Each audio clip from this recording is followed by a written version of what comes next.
You have 1 penny. That's it. And tonight you're going to use it to sit on a wooden bench in a room with 60 unwashed strangers. You won't be allowed to sleep. If your eyes close, someone shakes you awake. This is called a penny sit-up. It's one of 3 homeless shelters in Victorian London. The other 2, a 2-penny hangover and a 4-penny coffin. Those names aren't metaphors. They're exactly what they sound like. Quick thing. If this helps you sleep, hit subscribe. Also, drop your city in the comments. I'm always curious where people are listening from. All right, get comfortable. You're going to appreciate that bed tonight. London, 1887.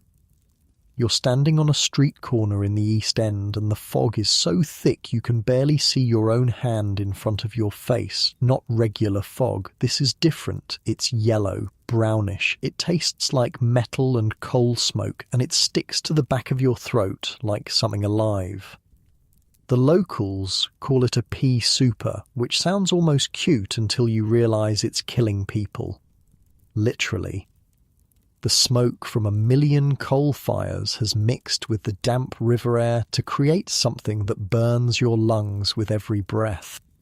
Your name doesn't matter anymore. A month ago, you had one. You had a job at a textile factory in Manchester. You had a small room you rented above a tailor's shop. You had a future, or at least you thought you did. Then the factory closed. Just like that. One day you showed up for work and the doors were locked. No warning, no final wages, nothing.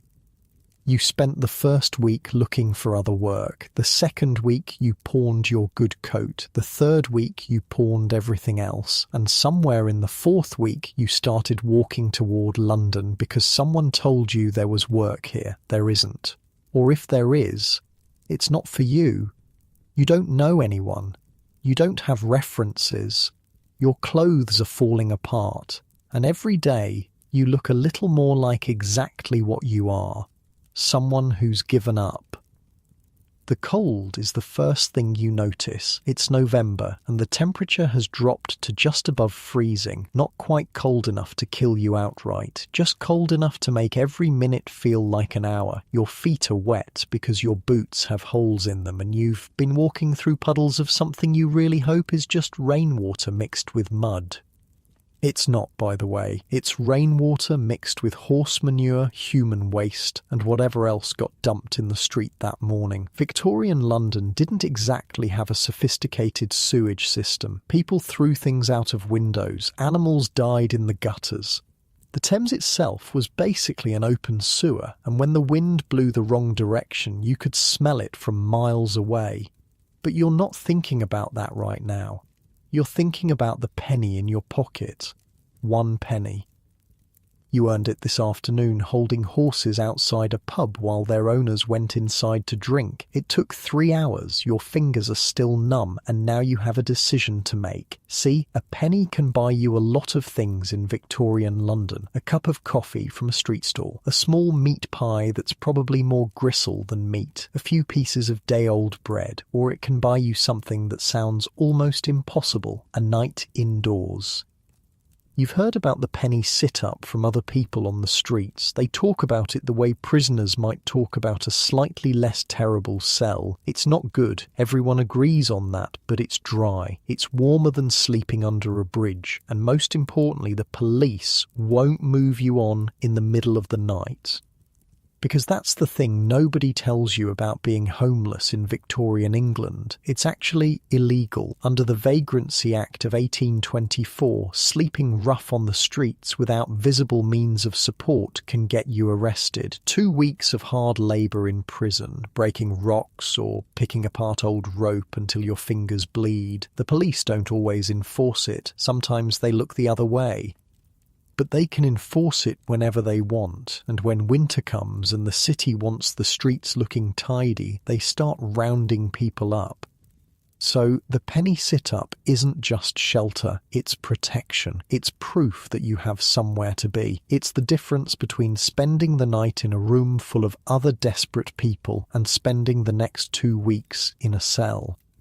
The shelter is in a part of the East End that respectable Victorians call a rookery. That's their polite word for a slum. The buildings here lean against each other like drunks stumbling home from the pub. The streets are narrow enough that you could shake hands with someone across the way just by leaning out your window.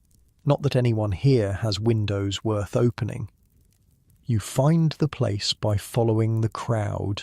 It's not hard. By 6 in the evening, there's already a line forming outside a nondescript building with a single gas lamp flickering above the door. The flame fights against the fog, creating a dim orange halo that everyone is moving toward like moths.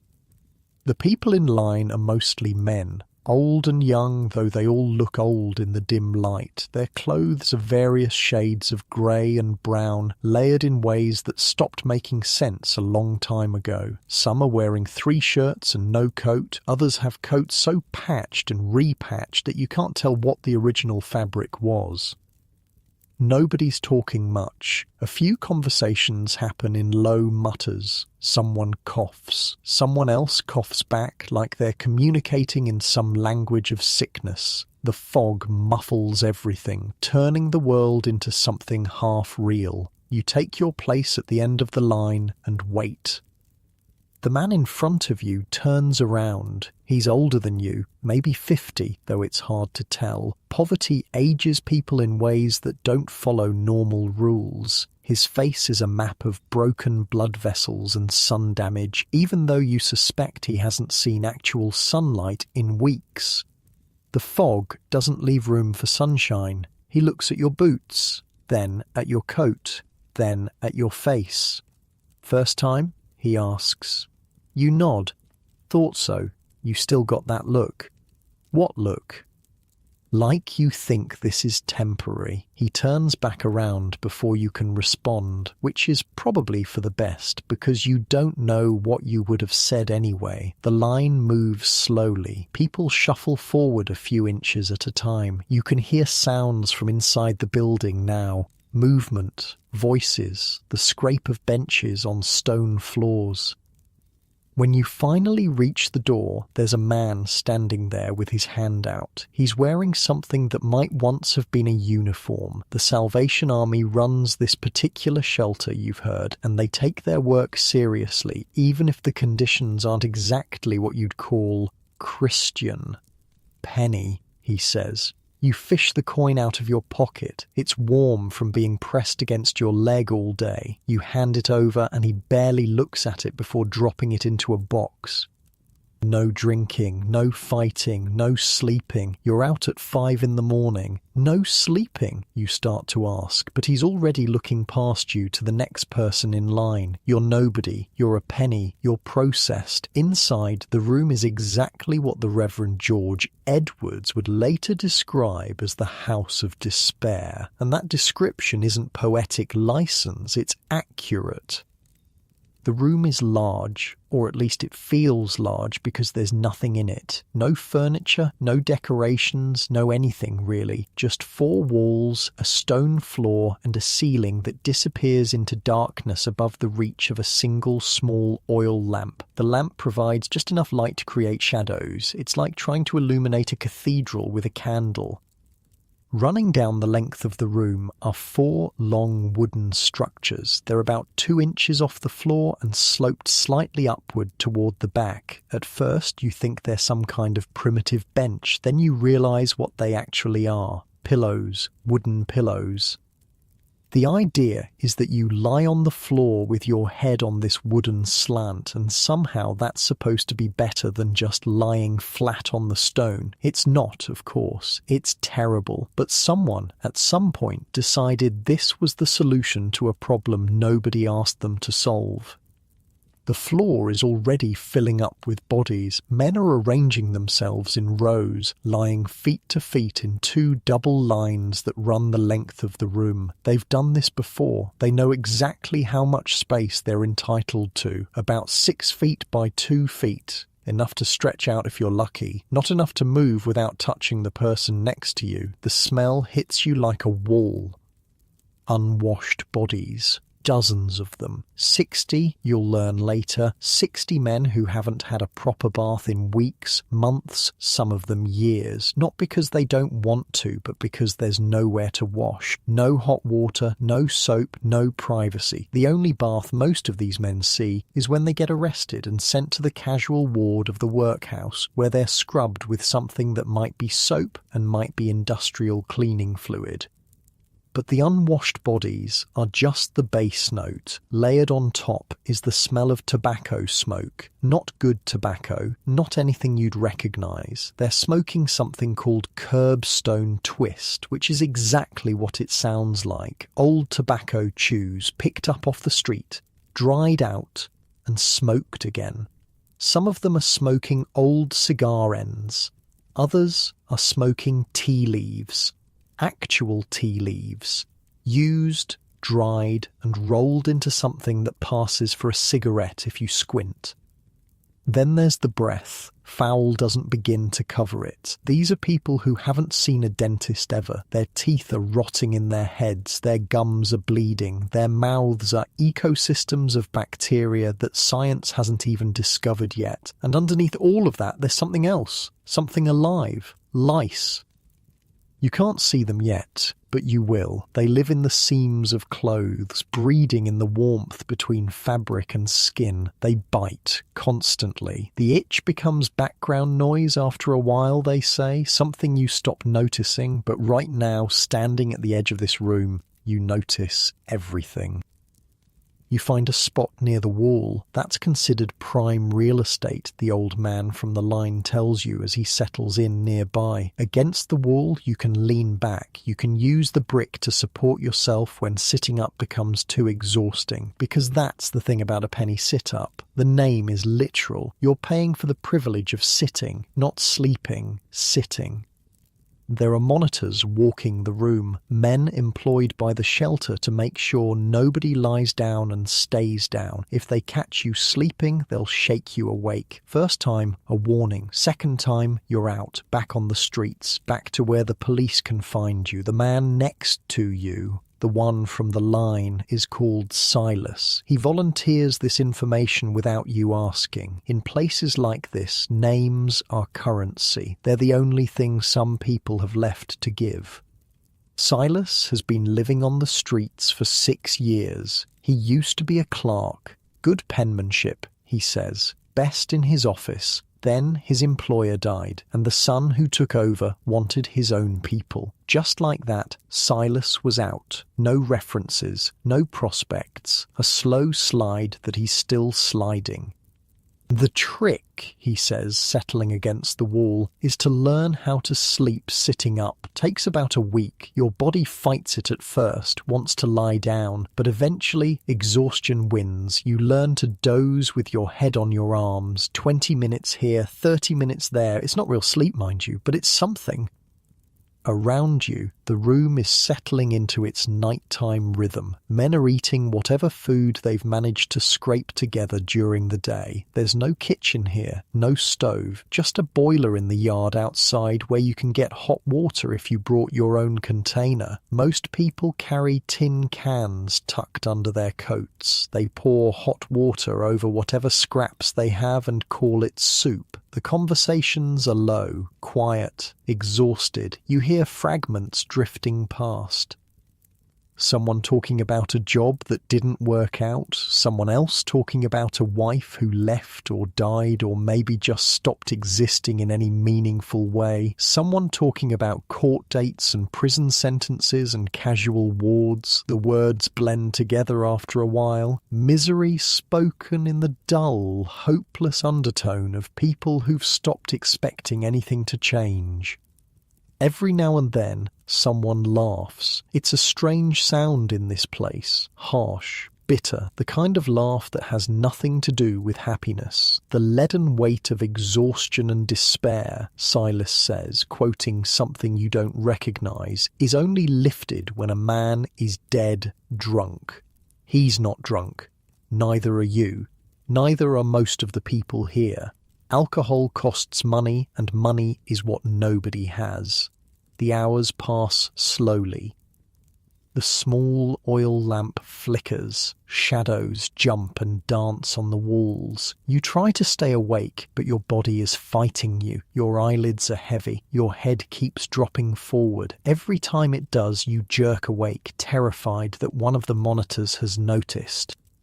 Around you, men are doing the same. It's a room full of people trying not to sleep in a place designed specifically to prevent sleep. There's something almost absurd about it, something that would be funny if it weren't so deeply, profoundly sad. One man near the far wall is muttering to himself, the same words over and over. You can't make them out, but the rhythm is hypnotic, a prayer maybe, or just madness. The line between the two gets blurry in places like this. Another man is scratching himself raw. His fingernails leave red trails on his forearms. The lice, Silas explains without being asked. Once they get into your clothes, you can't get them out. They breed in the seams right next to your skin, lay eggs that hatch in a day. Within a week, you're infested. Within a month, you stop noticing. Your whole body becomes one constant itch that fades into background noise. Silas tells you stories to pass the time. He's good at stories. Maybe that's all any of them have left. He tells you about a man he knew who froze to death on the steps of a church. It was Christmas Eve, and the congregation walked past him on their way to midnight mass. Nobody stopped. The next morning he was still there, covered in frost, looking almost peaceful. He tells you about the children who sleep in the streets. Thousands of them, he says, orphans or runaways or kids whose parents simply couldn't feed them anymore. They form gangs, they pick pockets, they grow up in doorways and under bridges and in the cracks between buildings. He tells you about the crawlers, the worst off of all. Old women mostly, too weak to beg, too broken to move. They huddle on the steps of workhouses, waiting for someone to give them tea or bread, or simply acknowledge that they exist. That's where we're all headed, Silas says. In the end, if we live long enough. The night stretches on. Sometime after midnight, a fight breaks out on the other side of the room. Two men shouting at each other about something nobody can quite make out. The monitors separate them quickly. One of them is thrown out into the fog. The other is warned harshly and retreats to his spot on the floor. The room settles again. The tension fades. But you don't relax. You can't. Because you're realizing something that everyone else here already knows. This isn't a shelter. Not really. It's a waiting room, a place to sit while you wait for something to change, for a job to appear, for a relative to take you in, for the weather to warm up, for death to finally arrive. Most of these men have been waiting for years. The hours blur together. Your thoughts get fuzzy around the edges. You drift in and out of something that's not quite consciousness and not quite sleep, a grey zone where time stops meaning anything, and then, without warning, a bell rings, 5 a.m. The monitors are moving through the room, shaking people awake, telling them to get out. The night is over. The shelter needs to be cleaned, aired out, prepared for the next batch of pennies. Around you, men are struggling to their feet. Their joints creak. Their bodies protest. They've spent the night sitting on stone floors with wooden pillows, and every muscle is letting them know about it. You stand up. Your legs feel like they belong to someone else. Your back is a symphony of pain, and you're so tired that the fog outside seems almost welcoming. Silas catches your eye as you shuffle toward the door. Same time tomorrow? He asks. You don't answer. You're not sure if you can do this again. You're not sure you have a choice. Outside, the fog is still there. Waiting, the gas lamps are being extinguished one by one as dawn tries to break through the yellow haze. It's not quite managing. The sun is somewhere up there, probably, but you'd never know it. You have no money now. The penny is gone. And somewhere in the next 16 hours, you're going to have to figure out how to earn another one. because tonight the shelter will open again, and if you don't have that penny, you'll be sleeping under a bridge, or walking the streets until you collapse, or lined up outside the casual ward of the workhouse, begging for a bed in exchange for breaking rocks until your hands bleed. The people around you are already dispersing into the fog. Some are heading toward the market, hoping to find odd jobs. Some are heading toward the wealthy parts of town, where they'll beg until the police move them on. Some are heading nowhere in particular, just walking, moving, staying alive for one more day. You take a breath of cold, poisonous air, and you start walking too. The thing about Victorian London is that it never stops. Even at 5 in the morning, the streets are starting to fill up. Costermongers are setting up their stalls. Coffee sellers are firing up their braziers. The city is waking up around you, and for a moment, just a moment, you can almost pretend you're part of it. You're not, of course. You're invisible, a ghost moving through a world that has already forgotten you exist. But you're still moving, still breathing, still alive. And right now, lying in your comfortable bed with your clean sheets and your central heating, that might be hard to appreciate. The luxury of warmth, the luxury of safety, the luxury of knowing exactly where you'll sleep tomorrow night. Those weren't luxuries in Victorian London. They were miracles, and for millions of people, they were miracles that never came. But you survived the first night. The penny sit-up didn't kill you. The cold didn't take you. The despair didn't win. Not yet. Tomorrow you'll learn about the 2-penny hangover. You'll meet characters who make Silas look like an optimist. You'll discover that there are always new depths to fall to, but that's tomorrow. Tonight, right now, you made it through. 1 penny, 1 night, 1 small victory against an empire that couldn't care less whether you lived or died. And somewhere in the fog, the sun is trying to rise. The fog swallows you the moment you step outside. It's thicker now than it was last night, thicker than anything you've ever seen. The gaslights on the street corner are just orange smudges in the murk, and the people walking past you appear and disappear like ghosts. 1 second they're there, the next gone, absorbed into the yellow nothing. Your legs don't want to work properly. 12 hours sitting on a stone floor with a wooden slant for a pillow will do that. Every joint in your body is screaming. Your back feels like someone spent the night kicking it, and the cold is already seeping through your coat and into your bones. Silas is walking beside you. He moves slowly, deliberately, like a man who learned a long time ago not to waste energy. His breath comes out in white puffs that get swallowed by the fog almost immediately. First thing, he says, is to find somewhere warm, just for a bit. Get the blood moving again. Where? He points vaguely into the murk. Bakeries. They start early. Some of them let you stand near the ovens if you don't cause trouble. Won't last long, but it's something. You follow him through streets that all look the same in the fog, narrow, crooked. The buildings lean over you like they're trying to listen to your conversation. Somewhere nearby, a church bell is ringing. 6 times, the day has officially begun. The bakery is a small place wedged between a cobbler's shop and something that might be a pawn shop. The door is propped open despite the cold, letting out waves of heat that feel almost miraculous. Inside, a large man with flour on his arms is pulling loaves out of a brick oven.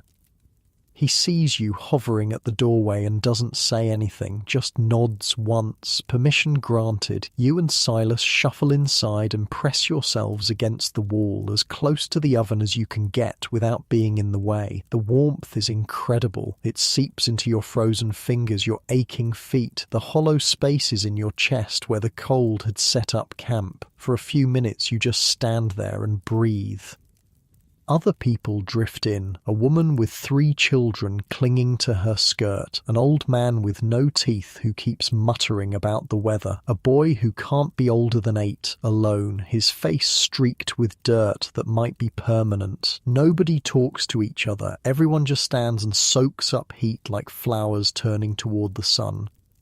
The baker works around you like you're furniture. He's done this before, probably does it every morning. A small kindness that costs him nothing but means everything to the people who receive it. After maybe 20 minutes, he clears his throat. Right then, off you go. No anger in his voice. Just business. He's got customers coming soon, real customers with money, and he can't have the place looking like a refugee camp when they arrive. You file out into the fog again. The cold hits you like a punch. Now what? You ask Silas. Now we work. Work in Victorian London is a flexible concept when you're homeless. It doesn't mean a job with regular hours and a wage at the end of the week. It means scrounging, hustling, finding ways to make pennies appear out of nothing. Silas has a system. He's been doing this for 6 years and he's got it down to something almost scientific. Markets, he says as you walk. That's where you start. Covent Garden if you can get there. Billingsgate for fish. Smithfield for meat. The costermongers always need help. Carrying crates, watching their stalls while they take a piss. Cleaning up the rotten stuff at the end of the day. Do they pay? Sometimes. Depends on who you ask and how you ask. Mostly you get food. A bruised apple here, a fish head there. Not money. But it fills your stomach.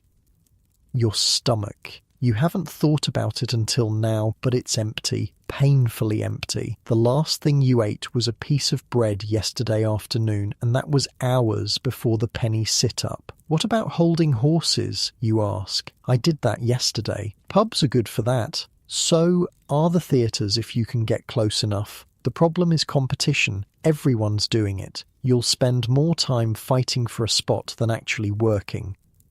He's not wrong. As the morning goes on, you see what he means. The streets are full of people like you, men in tattered coats, women in threadbare shawls, children darting between legs, hands outstretched, everyone looking for the same thing, a chance, a penny, something.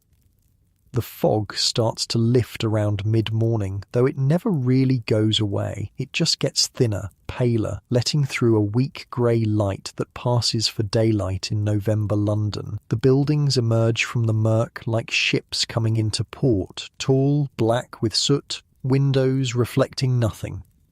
You follow Silas to a market near Whitechapel. The place is already in full swing. Vendors shouting prices, customers haggling, the smell of fish and meat and vegetables, some of them past their best, all mixing together into something overwhelming.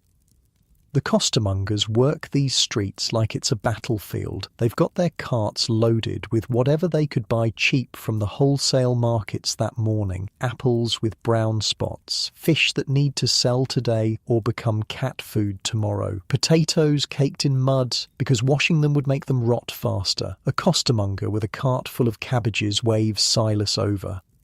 You again, the man says. He's got arms like ham hocks and a face that suggests he's seen every kind of trouble the East End has to offer. Morning, Arthur. You want work? Always. Arthur jerks his thumb toward a pile of crates stacked behind his cart. Those need moving. Stack 'em over there, neat, mind you. Don't just throw them. It takes you and Silas an hour to move the crates. The work is hard, but honest. Your back protests every lift, but there's something almost satisfying about it. Something normal. For an hour, you're just a man doing a job, not a vagrant, not a pauper, not invisible. While you work, you watch the market come alive around you. Street sellers are everywhere, each one with their own cry, their own song. A woman selling hot pies calls out in a voice that carries over the crowd. A boy with a tray of matches weaves between customers, tugging on coat sleeves. An old man sits against a wall with a tin cup, not saying anything, just waiting. When you're done, Arthur hands you each a cabbage. That's it? The words come out before you can stop them. Arthur's face hardens. You want more? Find someone else. There's 50 blokes out there who do it for nothing. Silas grabs your arm before you can say anything else. Thank you, Arthur. We appreciate it. You walk away with a cabbage. One cabbage. An hour of work, and you've got a vegetable that you can't even cook because you don't have a stove or a pot or a fire. You eat it raw, Silas says, reading your mind. Bite into it like an apple. Tastes like nothing, but it fills you up.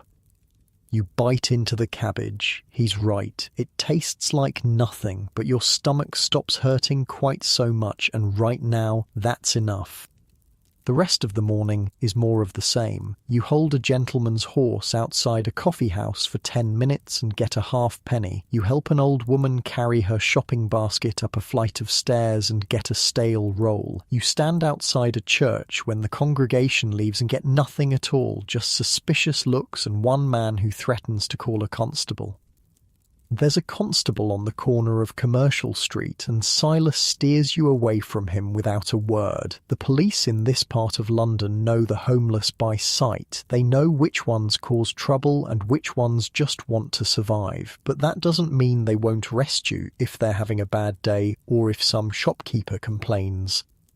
Keep your head down, Silas says. Don't make eye contact. Walk like you're going somewhere. The moment you look like you're loitering, you're a target. You pass a group of children huddled in an alley. The oldest can't be more than 12. They're passing around something that might be bread, tearing off pieces with dirty fingers. One of them looks up at you as you pass. His eyes are old, ancient, the eyes of someone who stopped being a child a long time ago. By noon, you have one halfpenny, half a cabbage, and a stale roll that's so hard you could probably use it as a weapon. Silas has done slightly better. A full penny and some cheese that's only a little mouldy. The afternoon's easier, he says as you find a spot to sit on some church steps. The stone is cold, but at least it's dry. People are looser with their money after they've had lunch, feeling charitable. That's when you beg. I thought begging was illegal. Everything's illegal. Being homeless is illegal. Sleeping is illegal. Existing is illegal if you're poor enough. The trick is not getting caught. He shows you how it works, not just standing with your hand out. That's amateur stuff, he says. The successful beggars have a system.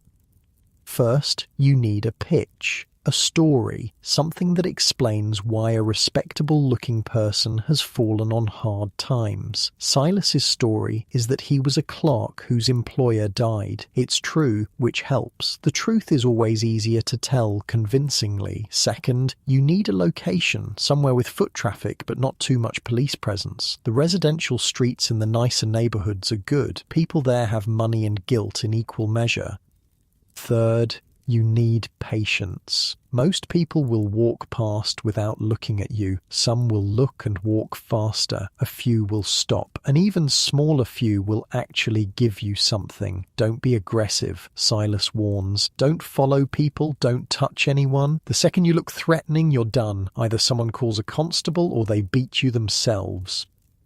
You spend the afternoon begging on a corner in Clerkenwell. It's humiliating in a way you weren't prepared for, standing there with your hand out while well-dressed people stream past, pretending you don't exist. Some of them actually cross the street to avoid you. Others look right through you like you're made of glass. One woman stops, middle-aged, respectable-looking, carrying a shopping basket. She looks at you for a long moment. "What happened to you?" she asks. You tell her. The factory closing, the walk to London, the penny sit-up. You keep it short, keep it simple. Try not to sound like you're making excuses. She listens. Then she reaches into her basket and pulls out an orange. "God help you," she says, and walks away. An orange. You haven't had fresh fruit in weeks. You peel it right there on the street corner, not caring who sees, and eat every segment, every bit of pulp, every string of pith. It's the most delicious thing you've ever tasted.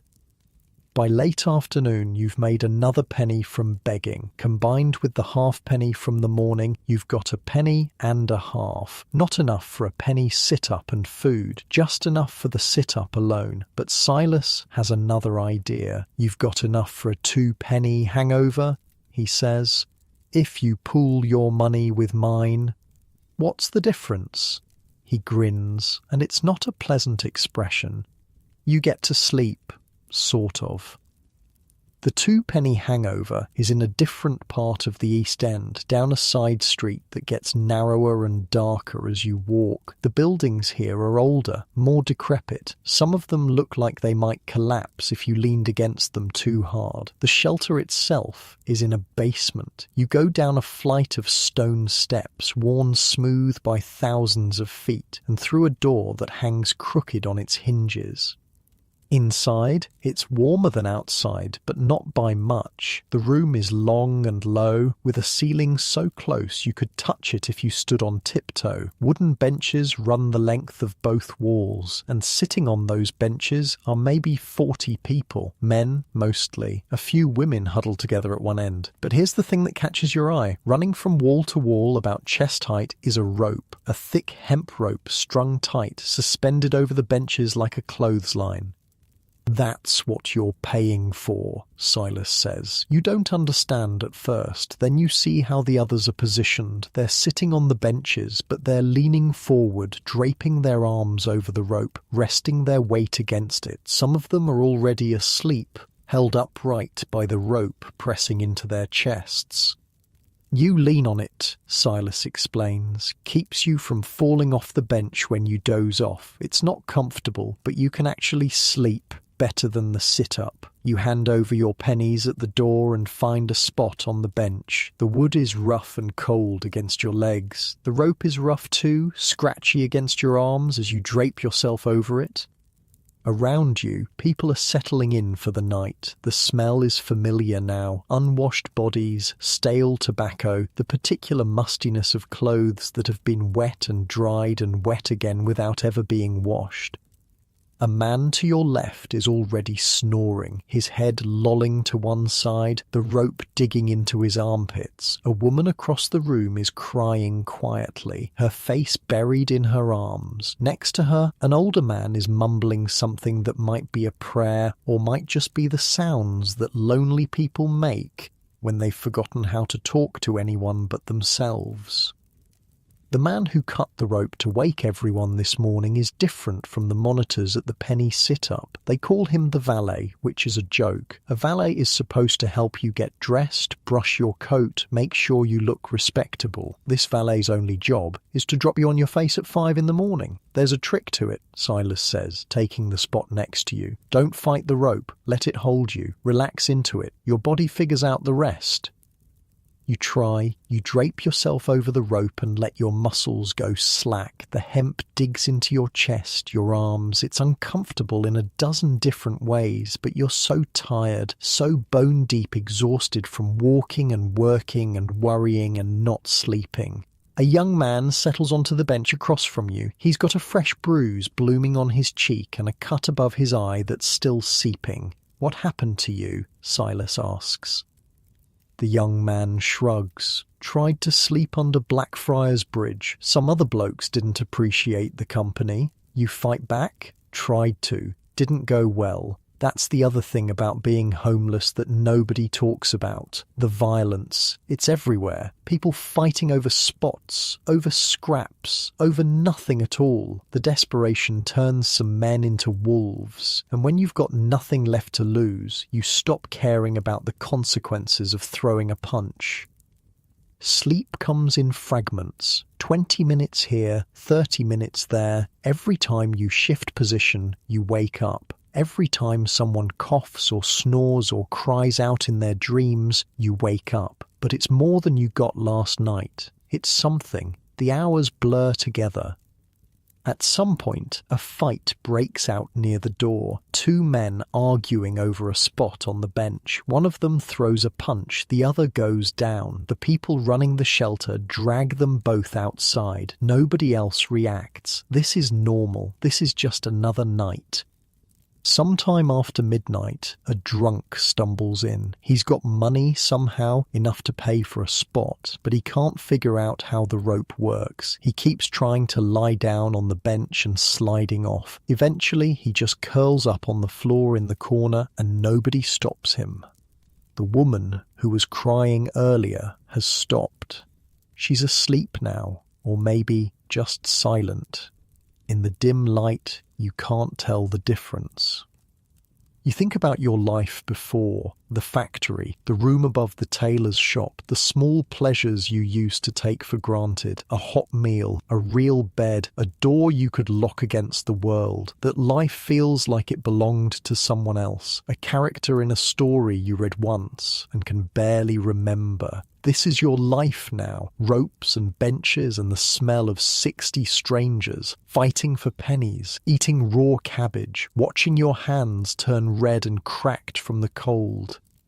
And the worst part? You're one of the lucky ones. You made enough money today to be here. There are people out there right now, in the fog with nothing, sleeping in doorways, curled up under bridges, walking the streets until they collapse because the moment they stop moving, the cold starts killing them. The rope digs into your arms, your neck aches from the angle, your stomach is growling again, already forgetting the cabbage and the orange, but you're inside, you're warm, you're alive. For now, that has to be enough. Somewhere in the back of your mind, you remember what Silas told you earlier about the 4-penny coffin, the next step up, the place where you actually get to lie down flat in a wooden box shaped like the thing you might end up in if you don't make it through the winter. 4 pennies. It sounds impossible right now. A fortune, more than you made all day. But maybe tomorrow will be better. Maybe you'll find steady work. Maybe some miracle will happen. Some door will open. Some hand will reach down and pull you up. People tell themselves things like that. Silas told you. They have to. Hope is the only currency that doesn't run out. The rope creaks as someone shifts their weight. The snoring settles into a rhythm. The room grows still. And somewhere in the tangle of exhaustion and discomfort and dim, persistent fear, you find something like rest. Your arms are numb, your back is a constellation of pain, but your eyes close, and for a while the world goes away. Then, without warning, the rope goes slack. You pitch forward, nearly falling off the bench, catching yourself at the last second with hands that have gone clumsy and slow. Around you, people are jerking awake, cursing, grabbing at the air. A man at the far end of the room is holding a knife. He's just cut the rope. The whole thing sags and droops, no longer supporting anyone. 5 o'clock, he shouts. Out. Everyone out. That's how they wake you up in a 2-penny hangover. No bells, no gentle shaking. Just a knife through the rope and the sudden loss of the only thing keeping you upright. The room empties quickly. People shuffle toward the door, groaning, stretching, trying to work, feeling back into limbs that have gone dead. The fog is waiting outside. You can see it curling through the doorway, reaching in like fingers. Silas catches your eye. His face is grey with exhaustion, creased with rope marks. Same thing tomorrow? He asks. You don't know. You honestly don't know. Your body feels like it's been taken apart and put back together wrong. Your mind is fuzzy, slow, struggling to form thoughts. But you nod anyway. What else is there? Outside, the city is waking up again. Another day in Victorian London. Another 16 hours of surviving until you can afford to not quite sleep again. Your feet carry you into the fog before your brain catches up. And somewhere in the grey morning light, you start planning how to make 4 pennies, because there's a level below this and a level below that, and you've heard stories about people who kept falling until there was nowhere left to fall. You're not going to be one of them, not today anyway. 3 days pass, or maybe 4. Time gets slippery when every day looks the same. You've fallen into a rhythm now. Up at 5 when the rope drops, out into the fog, find warmth somewhere, work if you can find it, beg if you can't, scrape together enough pennies to do it all again tomorrow.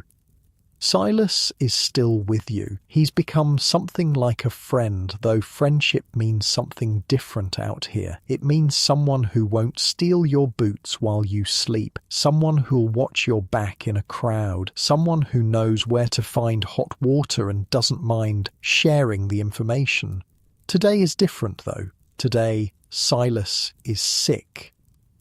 You noticed it yesterday, the cough that wouldn't stop, the way he kept shivering even when you were standing next to the bakery ovens. This morning, when the rope dropped and everyone scrambled to their feet, Silas barely moved. His face was the colour of old newspaper, and when he tried to stand, his legs buckled. "Just need a minute," he said. But a minute turned into 5, and 5 turned into the valet, threatening to throw him out bodily if he didn't move.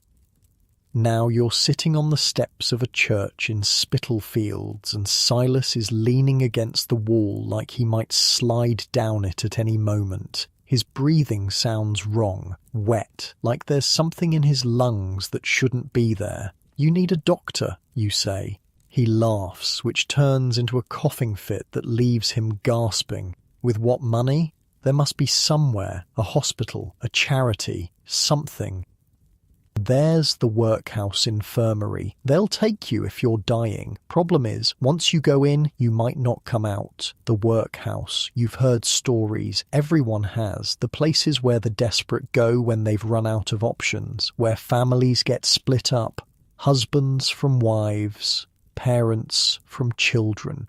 Where you trade your freedom for a bed and a bowl of gruel and the privilege of breaking rocks until your hands bleed. Is it really that bad? Silas closes his eyes. For a moment, you think he might have passed out. Then he speaks, his voice barely above a whisper. "I was in one once, years ago, before I figured out how to survive on the streets." He pauses to breathe. "They strip you naked when you arrive. Take your clothes, give you a uniform. Everyone wears the same thing. You're not a person anymore. You're a number, a mouth to feed, an inconvenience. But at least you'd be warm, fed." Fed. Another laugh that becomes a cough. "You know what they give you? Bread and gruel. Sometimes cheese if you're lucky. Never enough. Always just enough to keep you alive but hungry. Hungry enough to work. That's the point, see? They don't want you comfortable. Comfortable people don't leave."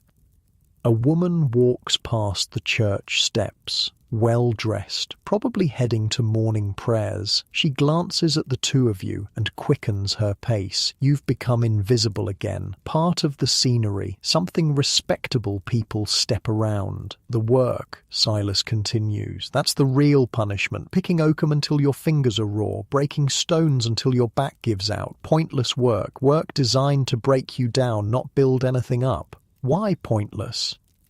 Because it's supposed to be. The whole idea is that the workhouse should be worse than the worst job you could find outside. Otherwise, why would anyone leave? Why would anyone work for pennies when they could get free food and shelter? He coughs again, a long, rattling cough that seems to come from somewhere deep in his chest. So they make it hell. On purpose. They separate you from anyone you love. They dress you in rags. They feed you garbage. They work you until you can barely stand. And they call it charity. You sit with that for a while. The fog is thinner today, and you can actually see the sun, pale and distant behind the haze. It doesn't provide any warmth, but it's there. A reminder that somewhere above the smoke and the misery, the world is still turning. What about the casual ward, you ask? For people passing through? Worse. The casual ward is for vagrants, tramps, people with no parish to claim them. They let you stay one night, make you work half the next day, and then kick you out. Can't come back for a month. And they treat you like criminals the whole time. Search you, strip you, fumigate your clothes like you're carrying plague. Maybe you are. Silas looks at you. His eyes are red-rimmed, watery. Maybe I am. You help him to his feet. He's lighter than he should be. Weeks of not eating enough have whittled him down to bone and sinew and stubbornness. He leans on you as you walk, and you can feel him shaking with every step. I know a place, he says. Not the workhouse, not a shelter, a woman who sometimes helps. She's got a room, lets people rest if they're really bad off. Where? Flower and Dean Street. You've heard of Flower and Dean Street. Everyone has. It's one of the worst streets in London, the kind of place where the police travel in pairs and still get nervous, the kind of place where people disappear and nobody asks questions. Are you sure? No, but it's better than dying in a doorway. You walk slowly, Silas stopping every few minutes to catch his breath. The streets change as you go deeper into the East End. The buildings get older, more crowded. Laundry hangs between windows like sad flags. Children with bare feet run past, chasing something you can't see. Flower and Dean Street is everything you imagined and worse. The buildings lean against each other so closely that the street feels like a tunnel. The smell is overwhelming. Rotting garbage, human waste, the particular stench of poverty concentrated into a single block. The woman Silas knows lives in a basement room. You help him down a flight of stairs that are slick with something you don't want to identify, and knock on a door that's more patches than original wood. A woman opens it. She's old, maybe 60, maybe 100. Her face is a map of hard years and harder choices. She looks at Silas, looks at you, and steps aside without a word. The room is small, a fireplace with a tiny fire burning, a bed that's really just a pile of rags in the corner, a table with one leg shorter than the others, 2 chairs that don't match. Put him there, the woman says, pointing to the rag pile. You lower Silas down as gently as you can. He's barely conscious now, mumbling something you can't make out. The woman kneels beside him and puts a hand on his forehead. Fever, she says. Bad one. Been coming on for a while, I'd guess. Can you help him? She doesn't answer directly. Instead, she moves to the fireplace and starts heating water in a battered pot. I can try. No promises. He's far gone. She glances at you over her shoulder. You his friend? Something like that.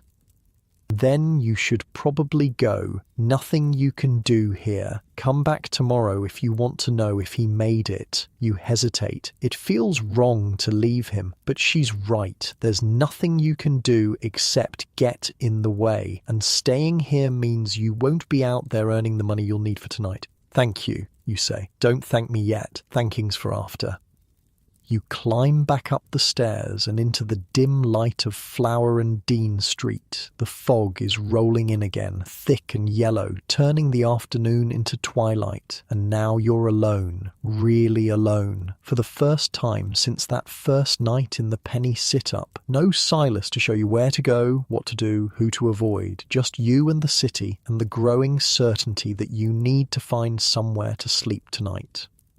You start walking. No direction in mind, just moving. It's what you do when you don't know what else to do. The streets are crowded despite the fog, or maybe because of it. The fog provides cover. It hides things, transactions you're not supposed to see, people you're not supposed to notice, the whole underworld of Victorian London conducting its business in the murk.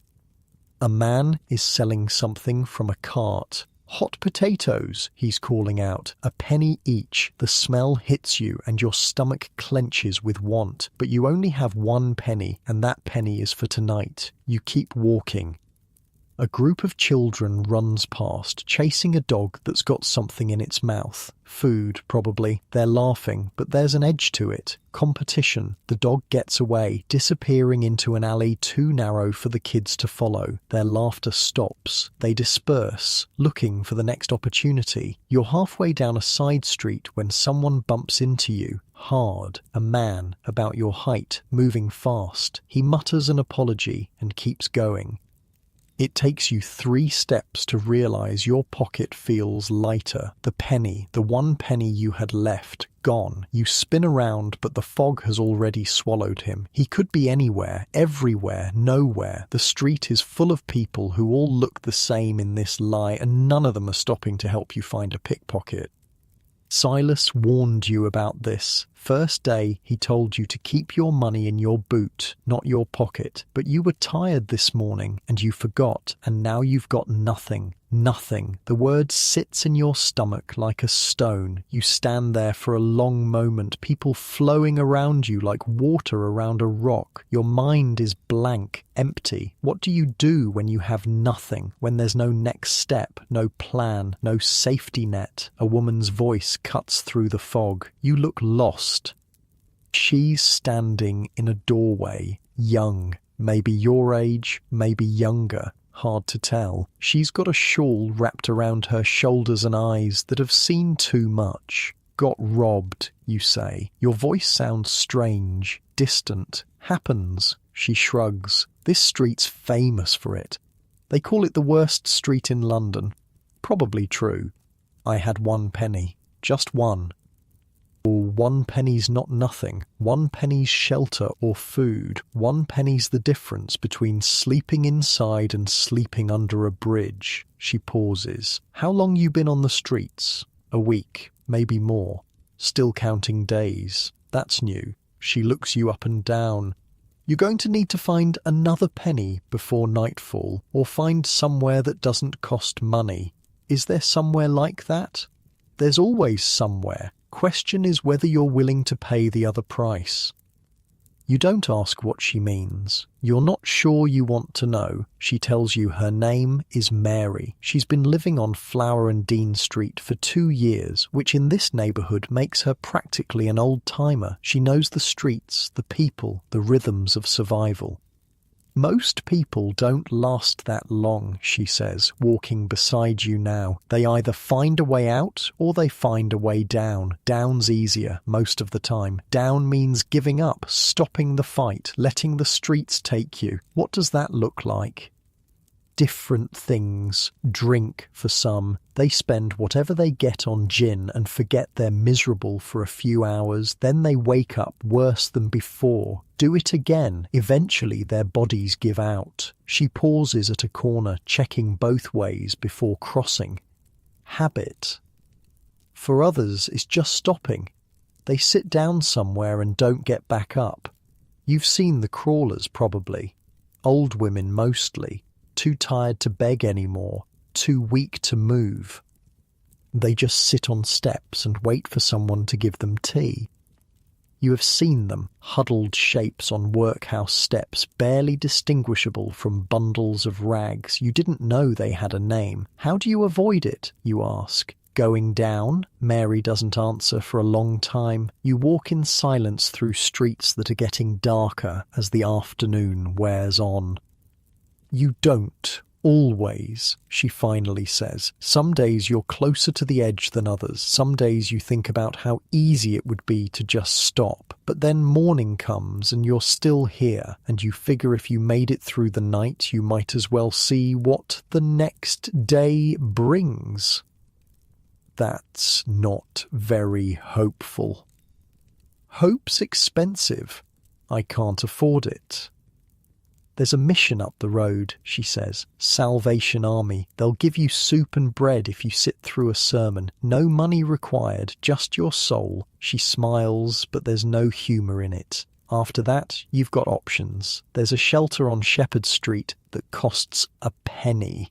But sometimes they let people in free if there's room and you look pitiful enough. I thought all the shelters cost money. Or most do. But the missions are different. They want to save you. Hard to save someone who freezes to death on your doorstep. You follow her directions to the mission. It's a squat brick building with a sign that's seen better days. Inside, there's a long room with benches and a small stage at one end. A man in a uniform is standing at the front, talking about salvation and redemption and the love of God. You sit down and listen. or pretend to listen. Your mind is elsewhere, on Silas lying in that basement room, on the pickpocket who took your last penny, on the night that's coming and where you're going to spend it. The soup is thin but hot. The bread is yesterday's, maybe the day before's, but it fills the hollow in your stomach. You eat slowly, making it last, trying to remember the last time you sat at an actual table and ate an actual meal. After the sermon, after the food, you find yourself on the street again. The fog has turned everything blue-grey. Gaslights are being lit, tiny orange flames fighting against the dark. Mary was right about the Shepherd Street shelter. It's a grim little building, barely distinguishable from the tenements around it. But the door is open, and the man standing there looks at your empty pockets and your desperate face and waves you inside. "Just this once," he says. "Don't make a habit of it." Inside, it's different from the penny sit-up, different from the 2-penny hangover. The room is smaller, more crowded, and instead of benches with ropes, there are rows of wooden boxes lined up on the floor like coffins, because that's what they are. 4-penny coffins. Except tonight, you're getting in for free. Each box is about 6 feet long and 2 feet wide, just big enough for a body. There's a tarpaulin draped over each one, a rough canvas sheet that serves as both blanket and privacy screen. Inside the box, the wood is worn smooth by hundreds of bodies that came before you. You climb into one near the wall. The sides come up to about your shoulders. You lie flat on your back and pull the tarpaulin over yourself. The wood is smooth under your hands, worn down by years of use, by hundreds of bodies that lay here before you. There are grooves in it, places where fingernails scraped during restless nights, dark stains that could be anything. You try not to think about what happened to all those people, where they are now, if they made it through. The tarpaulin smells like mould and old sweat. It's rough against your face when you pull it up, but it blocks out the light, what little there is, and creates a pocket of darkness that feels almost private, almost safe, and that's when you notice the bugs. They're everywhere, crawling in the cracks of the wood, nestled in the seams of the canvas. You can feel them moving, tiny legs against your skin, and there's nowhere to go. The walls of the coffin trap you in with them. In the penny sit-up, you could shift away, move to a different spot. In the 2-penny hangover, at least you were upright.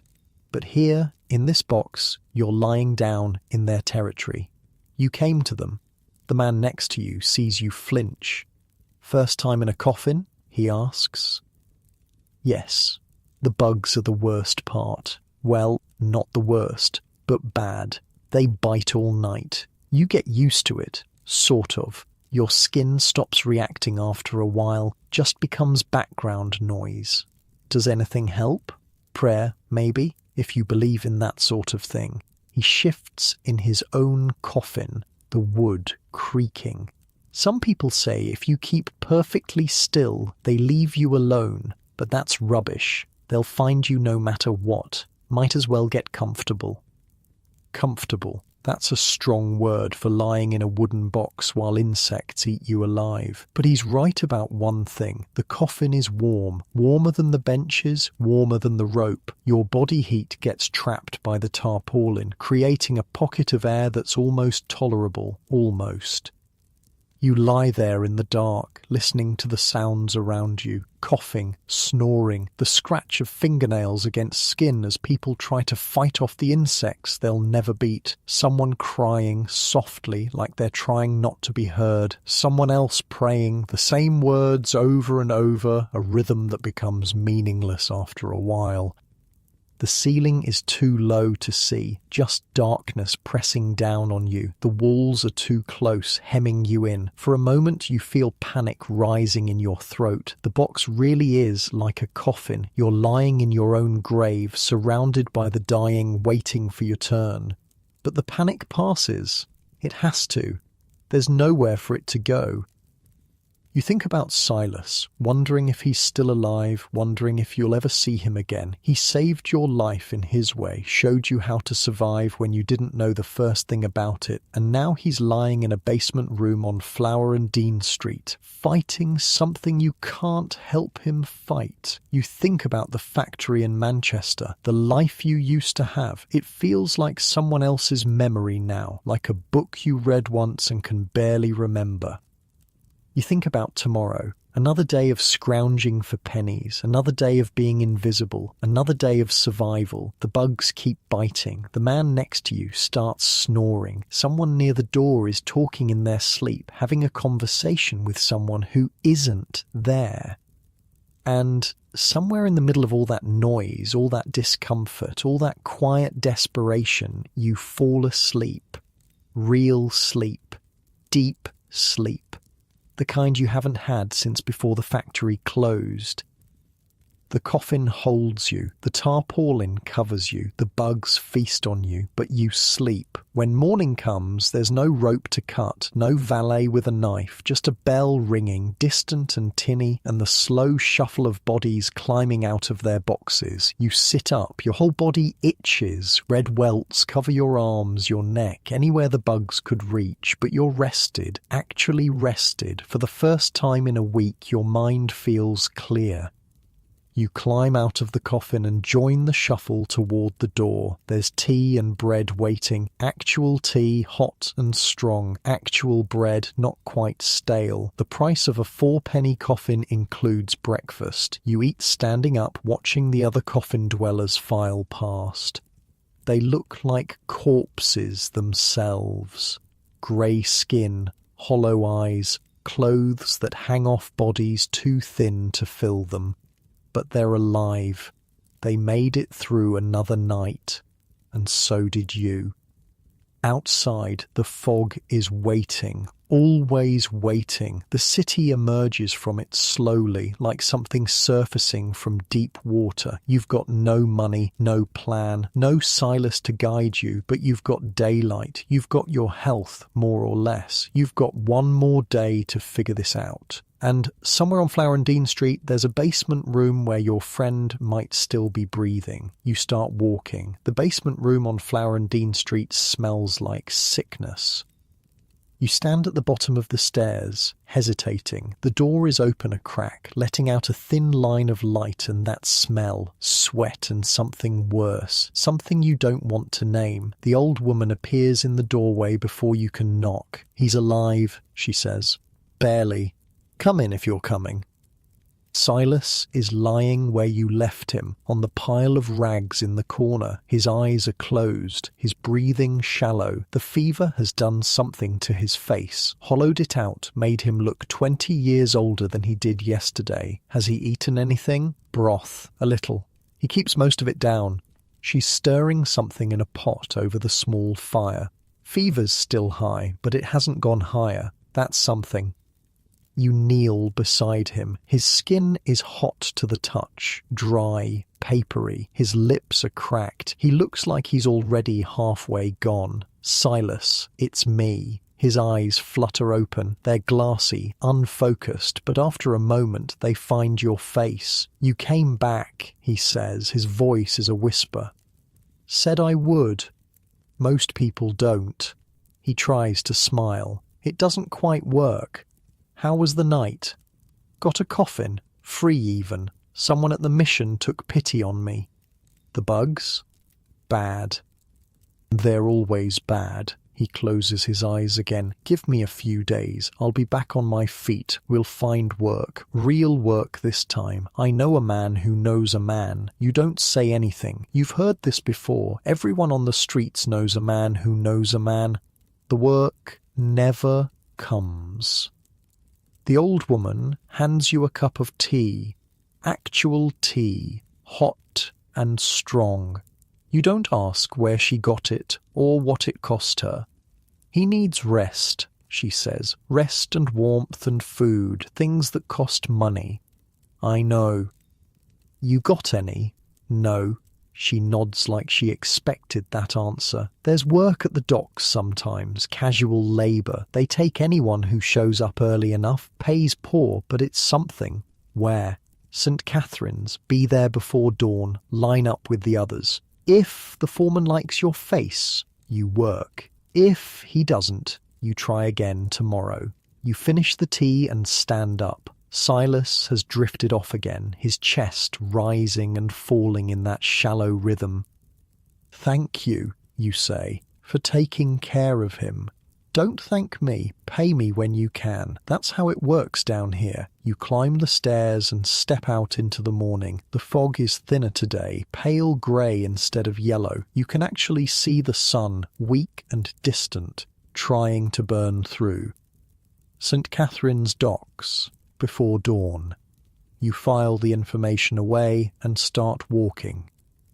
But dawn is hours away, and you've got nothing to do until then. No money for food, no money for shelter, just time stretching out in front of you like a road with no end. You find yourself wandering toward Whitechapel, not for any particular reason, just because your feet take you there, because the streets are familiar now in a way they weren't a week ago. You're learning the city, its shortcuts and dead ends, its safe corners and dangerous alleys, its rhythms. A man is selling roasted chestnuts from a cart on the corner of Commercial Street. The smell is incredible, sweet and smoky and warm. Your stomach clenches and you have to look away. You want one? The man is looking at you, middle-aged, weathered face, hands stained dark from handling hot coals all day. "I don't have any money." Didn't ask if you had money, asked if you want one. He holds out a chestnut, small, wrinkled, probably the last one in his cart. You take it before you can think of a reason not to. "Thank you. Don't mention it. Literally, my wife thinks I give away too much. She's probably right." He starts packing up his cart. "You looking for work?" "Always." There's a doss house on Thrall Street. The deputy there, name's Brennan, sometimes needs people to do odd jobs. Cleaning, mostly. Hauling water. Nothing glamorous, but he pays in bed and board. A doss house? Common lodging house. 4p a night gets you a bed. Real bed, not a coffin or a rope. Kitchen you can use. Roof that doesn't leak mostly. He pauses. It's not the Ritz, mind you, but it's a step up from where you've been. How does he know where you've been? You must look it. The clothes, the smell, the way you hold yourself. The streets mark you in ways you can't hide. Thrall Street, you repeat. Number 32. Tell Brennan that Eddie sent you. Won't guarantee anything, but it might help. The chestnut is still warm in your hand. You crack it open and eat it slowly, savouring each bite. It's the best thing you've tasted in days. Thrall Street is a 10-minute walk from Commercial Street. The buildings here are older, more crowded. Laundry hangs between windows. Children play in the gutters. A woman is arguing with a man in a doorway, their voices loud enough to hear from halfway down the block. Number 32 is a tall, narrow building with a lantern hanging over the door. The lantern is dark now, but you can see where the glass is smoked from use. This place has been here a while. Inside, there's a hallway that leads to a large room at the back. The room is a kitchen, sort of. A massive fireplace dominates one wall, with a fire burning low in the grate. Tables and benches fill the rest of the space. A few people are sitting around, eating, talking, playing cards.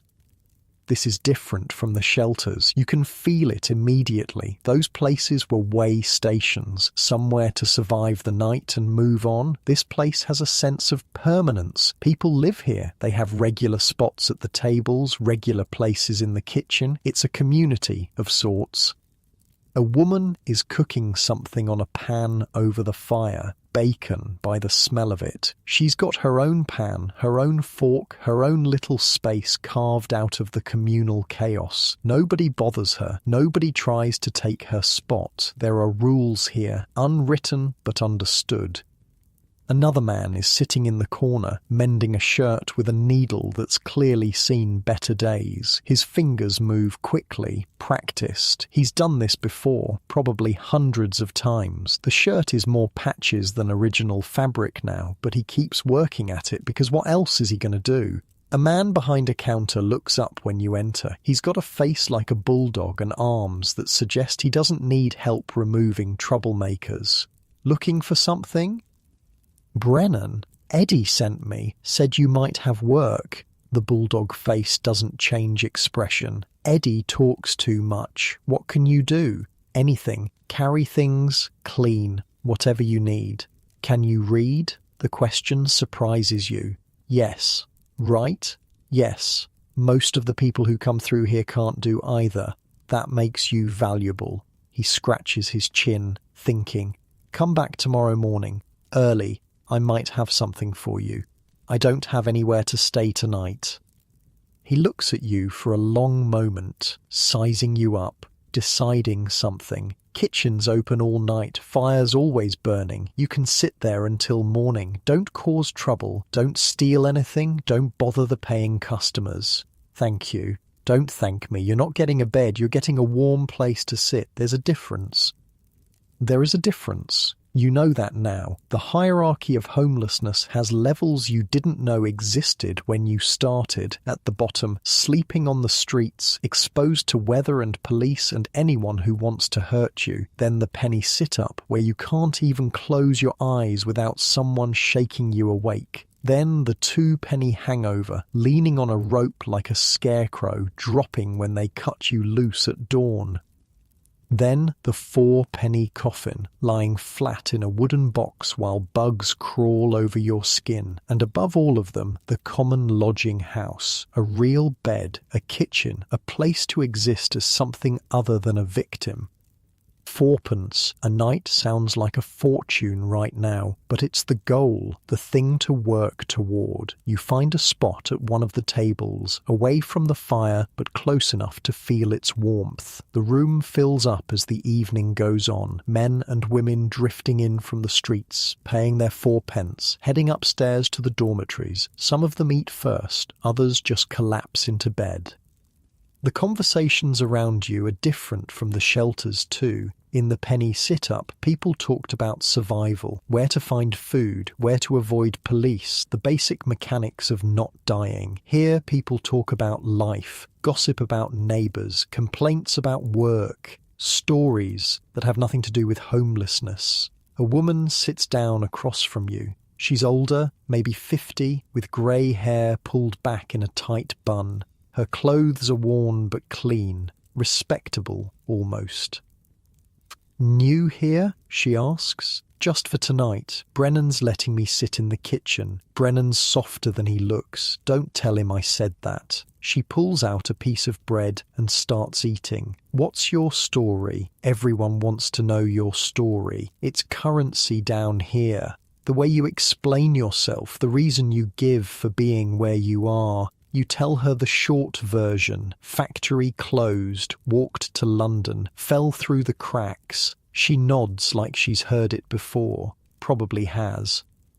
I was a seamstress, she says. 30 years, same shop. Then the owner died and his son sold the building. New owners didn't want seamstresses, wanted the space for something else. Storage, I think, or maybe just empty. She shrugs. Doesn't matter. Point is, I was out. Too old to find another position. Too proud to go to the workhouse. So here I am. How long? 3 years. 3 years. The number hits you like a punch. She's been living in this doss house for 3 years. This is her life now, not temporary, not a phase, just life. Do you ever think about getting out? She laughs. Not bitter exactly, just tired. Getting out to where? I've got no family, no savings, no skills anyone wants anymore. This is getting out. This is the best it gets for people like me. You don't know what to say to that, so you don't say anything. The fire crackles. The room fills with warmth and voices and the smell of cooking food. Someone is frying something on a pan over the flames. Someone else is brewing tea. The lodging house kitchen is like a tiny village, everyone doing their own thing, but somehow part of the same whole. A young man sits down next to you. Younger than you, maybe 18 or 19. He's got quick eyes and quicker hands. You notice because you've learned to notice. "You're the one Eddie sent," he says. It's not a question. Word travels fast. Not much else to do around here but talk. He grins. "I'm Will. I do odd jobs for Brennan sometimes. He's probably going to put you to work with me tomorrow." "Doing what?" "Depends on the day. Sometimes we haul coal. Sometimes we scrub floors. Sometimes we run messages for people who can't read." He shrugs. "It's not glamorous, but it pays." "How much?" "Bed and board, usually. Sometimes a few pennies extra if the job's particularly nasty." He leans back on the bench. "Better than the streets, though. Better than begging." "You've done both?" "Everyone here's done both. That's how you end up here. You fall all the way down, and then you start climbing back up. This is the first rung. The first rung. You like that? It implies there are more rungs above, a ladder that goes somewhere. What's the second rung?" Will thinks about it. "Steady work, I guess. Something regular. Once you've got regular money coming in, you can start saving. Once you've got savings, you can get a room of your own. Once you've got a room, you can get better work, and so on." "Has anyone actually done it? Climbed the whole ladder?" "Some. Not many. Most people get stuck somewhere along the way, but some make it." He pauses. "I'm going to make it. I've decided. I'm not dying in a place like this." There's something in his voice, not hope exactly, determination, a refusal to accept that this is all there is. You understand that feeling? You felt it yourself, standing outside the factory in Manchester, watching the doors close. The world had decided you were finished. You decided the world was wrong. The night passes slowly. People come and go. The fire burns down and gets built back up. You doze in your seat, not really sleeping, but not really awake either. That grey zone you've become familiar with. Sometime after midnight, a man comes in from the cold. He's shaking, wet from rain you didn't hear fall. He pays his fourpence and disappears upstairs without a word. A few minutes later, another man follows. Then a woman with a child sleeping in her arms. They keep coming. The lodging house never closes. People arrive at all hours, whenever they can scrape together the money, whenever they've run out of other options. The door stays open, and Brennan or someone like him is always there to take their pennies. Around 3 a.m, the kitchen empties out. Most people have gone to bed. A few stragglers remain. Old men playing cards by candlelight. A woman knitting something that might be a scarf. The fire has burned low, casting long shadows across the floor. An old man at the card table catches your eye. "Can't sleep? Don't have a bed." "Ah," one of Brennan's charity cases. He doesn't say it meanly, just stating a fact. He does that sometimes, lets people work their way in. Good man, Brennan, better than most. "How long have you been here? This place? 12 years, give or take?" He plays a card, studies the board. "Had a wife once. Kids. A whole life. Then I didn't. Drink, mostly. My own fault." He shrugs. "This is where I landed. Could be worse." "Could it?" "Oh yes, much worse. I've seen worse. Hell, I've been worse." He looks up from his cards. "You're new to this. Still got that look in your eyes. The one that says you think you're going to get out. You don't think I will?" "Didn't say that. Just said you've got the look. Keep it as long as you can. It's the only thing that'll save you." You think about Silas lying in that basement room on Flower and Dean Street. You think about Mary, who told you about the crawlers and then disappeared back into the fog. You think about the factory, the room above the tailor's shop, the life you used to have. It all feels very far away now. Like looking at something through the wrong end of a telescope. small and distant and impossible to reach, but you're still here, still breathing, still thinking about tomorrow. That has to count for something. When dawn comes, you're already on your feet. Brennan appears behind the counter, looking like he never went to sleep. "You're still here," he says. "You said to come back early." "I did." He studies you for a moment. "All right, there's a coal delivery coming this morning. Help Will unload it. Stack it in the cellar. After that, there's floors to scrub and water to haul. You do all that, you get a bed tonight and breakfast tomorrow. Sound fair?" It sounds more than fair. It sounds like a miracle. Yes. Good. Will's out back. Try not to break anything. The work is hard. Harder than anything you've done since you left Manchester. The coal is heavy and black, and by the time you've finished unloading the cart, you're covered in dust from head to toe. Your arms ache. Your back screams. But you keep going. Will works beside you, matching you load for load. He doesn't complain, doesn't slow down, doesn't seem to notice the weight. His movements are efficient, practiced. He's done this before, maybe hundreds of times. "Trick is to use your legs," he says when he catches you struggling. "Not your back. Your back'll give out. Legs are stronger. You adjust your technique. It helps a little." The coal cart driver watches from his seat, smoking a pipe, not offering to help. That's not his job. His job is to deliver the coal. What happens after that is someone else's problem. "You're not from London," Will says between loads. "Manchester. Long walk. Seemed like a good idea at the time." He laughs. Short, sharp. Always does. "I came from Birmingham myself 3 years ago, thought London would have more opportunities." He heaves another bag onto his shoulder. "It does, I suppose. More opportunities to starve anyway. By midday, the coal is stacked and you've moved on to floors. The lodging house has 3 stories and every floor needs scrubbing. The water is cold, the brushes are stiff, and your knees are raw within the first hour. The dormitories smell like sleep and sweat and the particular mustiness of bodies that don't get washed as often as they should. You try not to look at the beds too closely. Some of them have stains you don't want to think about. Others have blankets so thin they're almost transparent. But they're beds, real beds. And tonight, one of them will be yours." Will works on the floor beside you, his brush moving in rhythmic strokes.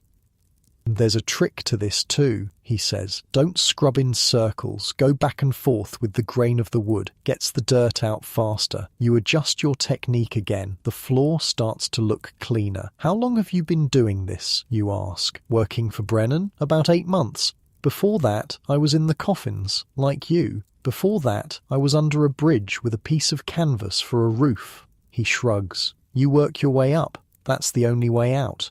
What's next for you?" "I've got my eye on a job at the docks. Regular work, proper wages. A man I know says he can get me in if I show up at the right time and talk to the right foreman." He pauses his scrubbing. "Another month of saving, maybe 2, and I'll have enough to get a room of my own. A real room with a door that locks. A door that locks. You never thought about that before. Never considered it a luxury, but out here, a door that locks means safety, privacy, the ability to sleep without one eye open. But you keep going, because this is work, real work, not begging for pennies, not holding horses outside pubs, not sitting through sermons for watery soup. This is labour that produces results. When you scrub a floor, it gets clean. When you haul water, the buckets get filled. There's a satisfaction in that, a simplicity you didn't know you missed. By evening, you're exhausted in a way you haven't been since you arrived in London. Not the desperate exhaustion of the streets, the kind that comes from cold and hunger and fear. This is the exhaustion of work well done, of muscles used for their intended purpose. Brennan inspects your work without comment, then he nods. "Bed's upstairs, 3rd floor, 2nd door on the left. Breakfast is at 6. You climb the stairs on legs that don't want to bend anymore. The dormitory is a long room with rows of beds, real beds, with frames and mattresses and blankets. Some of them are already occupied, some are empty. You find the one Brennan indicated and lower yourself onto it. The mattress is thin, stuffed with straw or something like it. The blanket smells like it's been used by 100 people before you. The pillow is lumpy, shapeless. It's the most comfortable thing you've ever felt. You lie there, staring at the ceiling, listening to the sounds of the dormitory, breathing, snoring, the creak of bed frames as people shift in their sleep. Normal sounds, human sounds. This is what you were working toward. This moment, a bed, a roof, a place to exist that doesn't require you to sit upright all night or lean on a rope or lie in a box with bugs. You did it. One day of work and you did it. Tomorrow there will be more work, more coal, more floors, more hauling. Your body will hurt and you'll be tired and you'll wonder if this is really better than the alternative. But right now, in this moment, lying on a real bed for the first time in over a week, you know it is. You close your eyes, and for the first time since the factory closed, you sleep without dreaming. You wake to the sound of a bell. For a moment, you don't know where you are. The ceiling is wrong. The smell is wrong. There's no cold stone, no wooden slats pressing into your spine, no rope cutting into your chest. Then you remember the lodging house, the bed, the work. The bell rings again. Someone downstairs is shouting about breakfast. Your body protests when you try to move. Every muscle has stiffened overnight, locked into place by yesterday's labour. Your shoulders feel like someone's been beating them with a stick. Your knees are raw from scrubbing floors. Your hands are cracked and sore. But you're rested. Actually rested. And that makes all the difference. The dormitory is emptying out around you, men shuffling toward the stairs, some still half asleep, others already dressed and ready. Nobody talks much. Morning isn't a time for conversation here. Breakfast is bread and tea. That's it. The bread is a day old, maybe two, crusty on the outside, but still soft enough to eat. The tea is weak, more water than anything else, but it's hot. You drink it slowly, letting it warm you from the inside. Will slides onto the bench across from you. "Survived your first night," he says. "Was that in doubt?"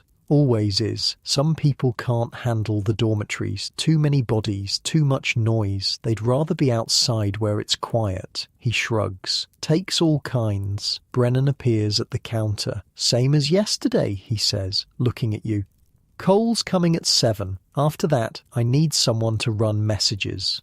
"I can do that." "Good. Will knows the routes." The coal is easier today. Your body has started to remember what work feels like. The muscles still ache, but they move more smoothly now, falling into rhythms they haven't used in weeks. After the coal, Will takes you out into the streets. "Messages first," he says. Brennan does this thing where he helps people who can't read. They come to him with letters. He reads them, writes responses, then someone's got to deliver them. People pay for that. A penny here and there. It adds up. He hands you a folded piece of paper. This one goes to Stepney, woman named Mrs. Corbin, green door, second house from the corner on Jamaica Street. You take the paper. It feels strange in your hand, official almost, like you're part of something. The walk to Stepney takes about an hour. The streets are busy, carts and carriages and people going about their business. You notice things you didn't notice before. The way shop owners sweep their doorsteps, the smell of bread from a bakery, the sound of children laughing somewhere out of sight. A man is selling meat pies from a cart. The smell makes your stomach clench. You've got no money for pies, not yet, but maybe someday. That's the thing about having work, about having a purpose. It makes you think about someday. You pass a church with its doors open. Inside, you can hear singing. A hymn, probably. You don't go in. Churches make you uncomfortable now. Too many memories of sitting through sermons, waiting for the soup that came after. the price of charity. At the corner of Mile End Road, there's a crowd gathered around something. A fight, you think at first, but no, it's a man with a monkey on a chain. The monkey is doing tricks, dancing, picking up coins from the ground. People are laughing, throwing pennies. You watch for a moment. The monkey's eyes are sad, old somehow, like it's seen too much and wants to be somewhere else. You know that feeling. London is different when you're not desperate, when you've got a destination, a purpose, a reason to be walking. People don't look through you the same way. You're not invisible anymore. Jamaica Street is narrow, houses packed together like teeth in a crowded mouth. The green door is easy to find. You knock twice and wait. Mrs. Corbin is a thin woman with grey hair and hands that shake when she takes the letter. Her eyes are rheumy, watering in the cold. She's wrapped in at least 3 shawls, layered on top of each other like she can never quite get warm. "From my daughter," she says, mostly to herself. She's in service up north, can't write herself, but she pays someone to do it for her.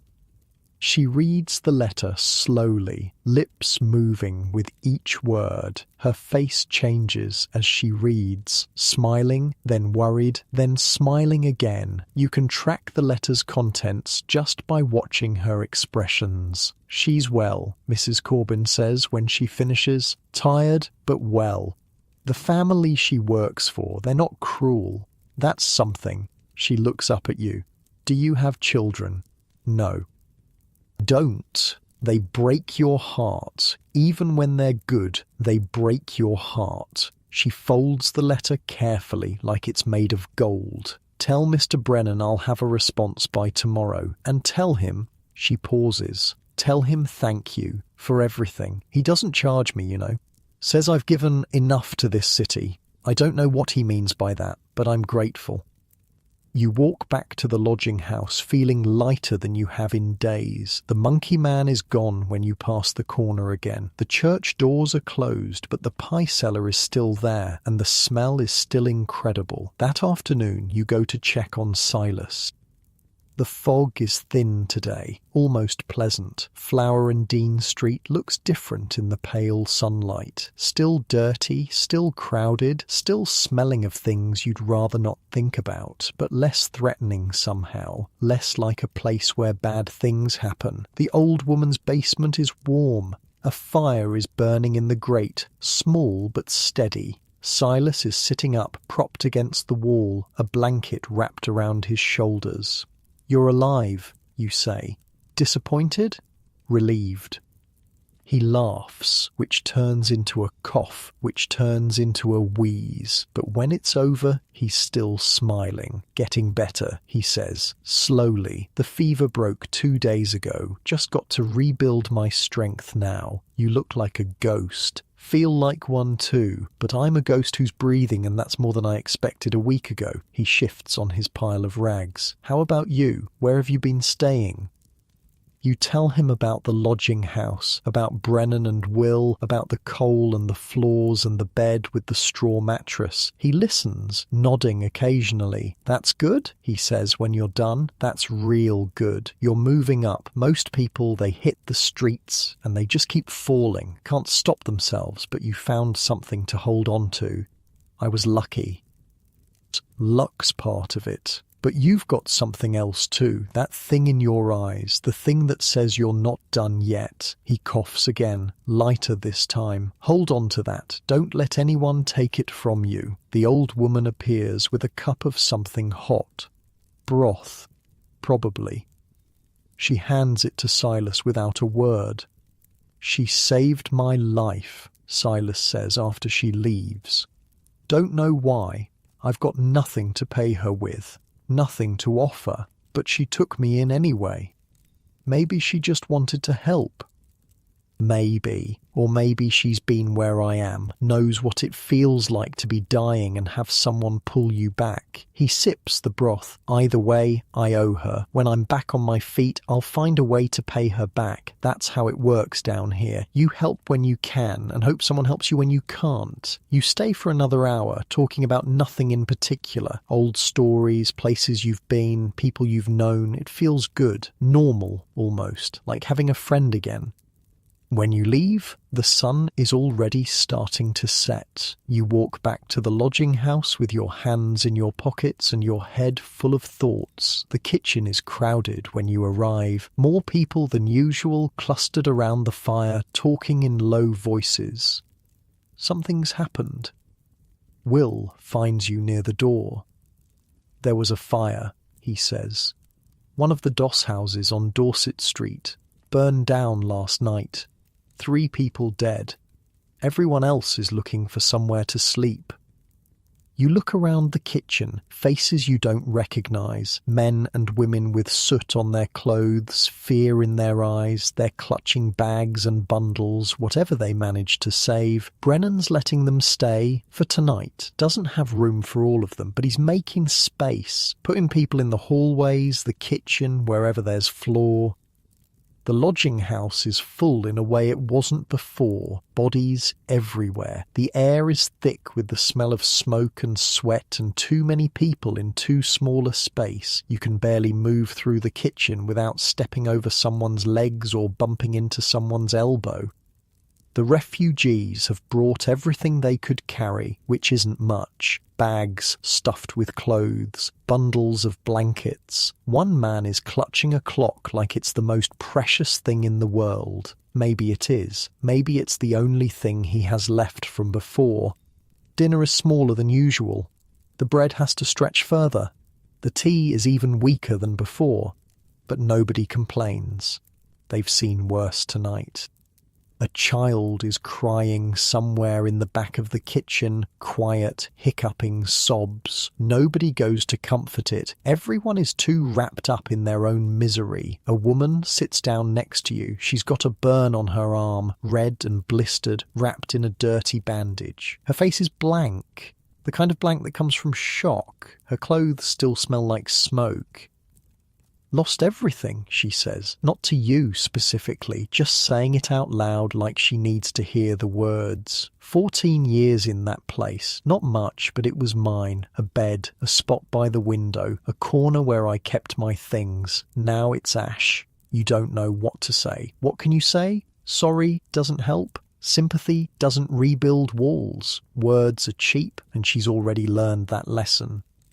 There's a place on Thrall Street, you offer. Brennan runs it. He's fair, might have room when things settle down. She looks at you like she's seeing you for the first time, really seeing you, not just glancing past. Thrall Street, I know it. Walked by there 1,000 times, never went in. She pauses. Thank you for saying something. Most people just look away, pretend they can't see, like if they don't acknowledge it, it isn't happening. I know how that feels. Yeah, she nods slowly. I reckon you do. The night is restless. Too many bodies, too little space. Someone cries in the corner. Someone else argues about territory, about who gets to sleep where. Brennan has to break up 2 fights before midnight. You don't sleep much. The bed is the same, but everything around it has changed. In the morning, the refugees are gone, scattered back into the streets, looking for other lodgings, other shelters, other places to exist. The kitchen is quiet again, almost peaceful, but something has shifted, a reminder of how fragile this all is, how quickly everything can disappear.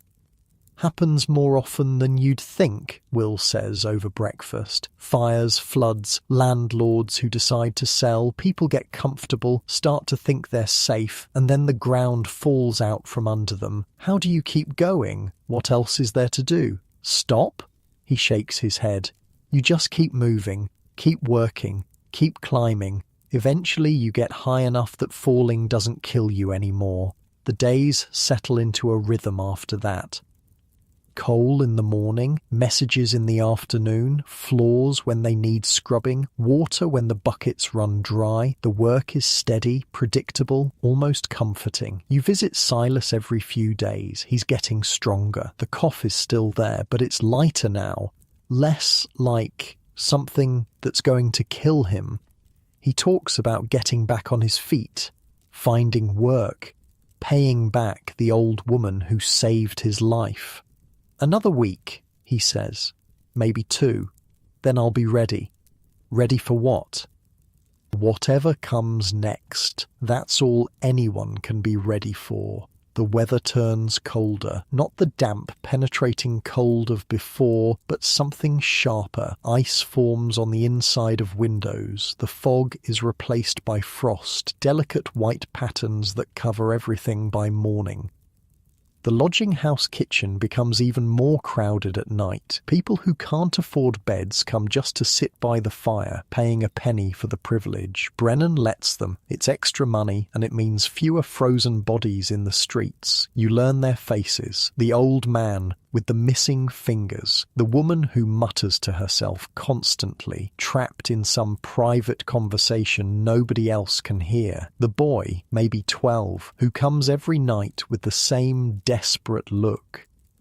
The boy catches your attention more than the others. He's too young to be here, too young to be paying pennies to sit in a kitchen all night because he's got nowhere else to go. One night, you sit next to him. What's your name? He looks at you suspiciously. On the streets, questions usually mean trouble. Tom, you've got family. Tom, had, don't anymore. He says it flatly, no emotion, just fact. What happened? Mum died last winter. The cold got her. He stares at the fire. Dad left before that. Don't know where. Don't care. You recognize something in his voice, the same flatness you've heard in your own voice lately, the way you talk when feelings become too expensive to have. Where do you sleep? Wherever, he shrugs. Doorways mostly, under bridges when it rains, here when I've got a penny. What about the shelters, the ones that are free? He shakes his head. Tried that once. They make you sit through sermons, hours and hours of talking about sin and redemption, and then when they do let you sleep, you're in a room with 50 grown men who haven't bathed in months. He pauses. I'd rather freeze. You think about the penny sit-up, the 4-penny coffin, the wooden boxes and the rope and the monitors who shake you awake if you dare to close your eyes. You think about what it must be like to experience that as a child.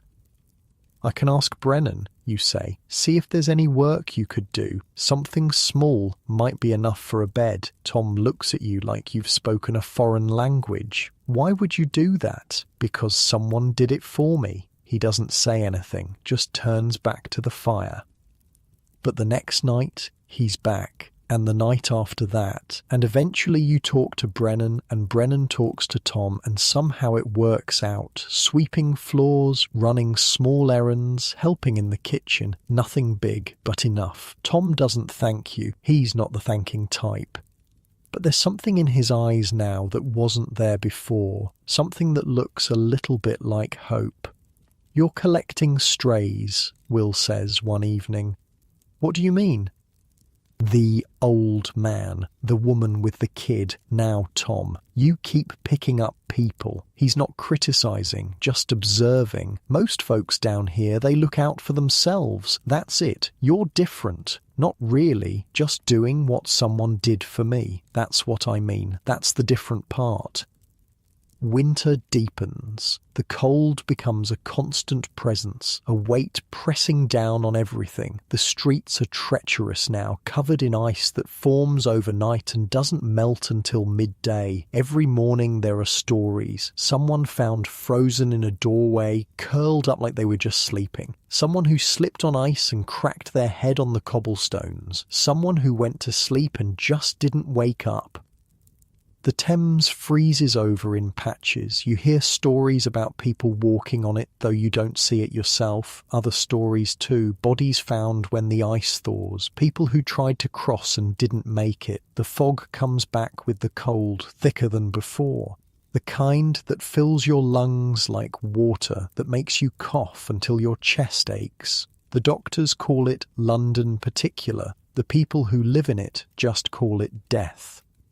The lodging house feels more like a sanctuary than ever, a warm bubble in a frozen world. Brennan keeps the fire burning high, burns through more coal than usual. Nobody complains about the extra work of hauling it down to the cellar. You've learned the rhythms now, which floorboards creak, which stairs to avoid, which corner of the dormitory gets the draft from the broken window. Small things, but they matter. They make the difference between sleep and lying awake all night shivering. You've been here almost 3 weeks now. It feels like longer. The factory in Manchester is a distant memory, something that happened to someone else. The walk to London is a blur. Even the first nights feel like they happened years ago. This is your life now. This kitchen, this dormitory, these people. It's not much, but it's something. A foundation to build on. One evening, Mary appears. You almost don't recognize her at first. She's thinner than before, her face drawn and pale. But it's her, the same quick eyes, the same careful way of moving. "You're still here," she says. "You sound surprised." "Bit, yeah." She sits down across from you. "Most people who start climbing, they fall back down within a month. You're still going. Where have you been?" "Around. Working when I can. Surviving when I can't." She glances around the kitchen. "This place is better than I expected. Heard stories about Brennan, thought he was tougher. He is tough, but fair. Fair's worth a lot." She's quiet for a moment. "I came because I need help. There's a woman, she's got 2 kids, she's sick. Really sick. Same thing your friend Silas had, maybe worse. She's been staying under the railway arches, but she won't last another week out there." "Where are the kids?" "With her. They're trying to keep her warm, but they're just kids. They don't know what they're doing." You think about Tom, about the boy who lost his mother to the cold last winter, about what happens to children when there's no one left to take care of them. "I'll talk to Brennan." Mary nods. "That's all I'm asking. Just talk to him. See if he's got room or knows someone who does." Brennan listens to the story without interrupting. When you're done, he's quiet for a long moment. "Can't take her here," he says finally. "Not if she's sick. It'll spread. I've got 40 people sleeping in the dormitories. One fever could take out half of them." "Then where?" "There's a place. Salvation Army runs it. They take in the sick, try to nurse them back to health. It's not perfect, but it's better than the railway arches." "Will they take her kids too?" Should do. They've got a program for children, teaching them trades, that sort of thing." He pauses. "It's not freedom. They'll make her pray, sit through sermons, follow rules, but it's warm and there's food and the kids will be looked after." You bring the information back to Mary. She thanks you and disappears into the night. The next morning, you find out they made it. The woman and her children. They're at the Salvation Army shelter now, out of the cold. It's a small thing, one family out of thousands, a drop in an ocean of suffering, but it matters, to them at least, and maybe that's enough. The kitchen is warm tonight, the fire is burning steady. Somewhere, someone is singing a song you almost recognize. An old tune, something from childhood. A lullaby, maybe. The kind of thing mothers sing to children who can't sleep. You sit by the flames and listen. Tom is in the corner, sweeping floors. Will is at a table, writing something with a pencil stub, his tongue sticking out in concentration. The seamstress, who's been here 3 years, is knitting in her usual spot, needles clicking in rhythm with the song. This is what survival looks like. Not fighting, not struggling, not clawing your way forward every second. Sometimes it's just being, existing, letting the warmth soak into your bones. Tomorrow there will be work, coal to carry, messages to deliver, floors to scrub. There will be problems to solve and people to help and the endless grinding effort of staying alive. But tonight, for just a few hours, you can rest. The fire crackles, the song ends and starts again. Outside, the frost is building on the windows, turning the world white and cold. In here, though, it's warm, and for now, that's enough. December comes in quiet. You only know it's December because someone mentions it. A woman in the kitchen counting days on her fingers, trying to figure out when the month ends. Christmas, she says. It's almost Christmas. Christmas feels like something from another life. The factory used to give everyone the day off. You'd spend it in your rented room, eating whatever you could afford, listening to the sounds of celebration from the street below. Not much, but something. A break from the routine. Here, there's no break. Coal still needs hauling, floors still need scrubbing. The work continues, steady as a heartbeat. But there's something different in the air. The lodging house kitchen feels warmer than usual, and not just because of the fire. People are talking more, laughing. Someone brings in a sprig of holly and pins it above the fireplace. Someone else produces a bottle of something that smells like Christmas and tastes like fire. Go easy on that, Brennan warns. I'm not cleaning up after anyone who can't hold their drink. The seamstress, whose name you've learned is Margaret, shares a story about Christmas when she was young. Her father was a craftsman. They had a goose every year and pudding and presents wrapped in brown paper. Seems like a dream now, she says. Sometimes I wonder if I made it all up. You think about your own Christmases, the ones in Manchester before everything fell apart, the ones before that when you were a child, when your mother was still alive, memories so old they've worn smooth like river stones. You can hold them, but you can't quite feel their edges anymore.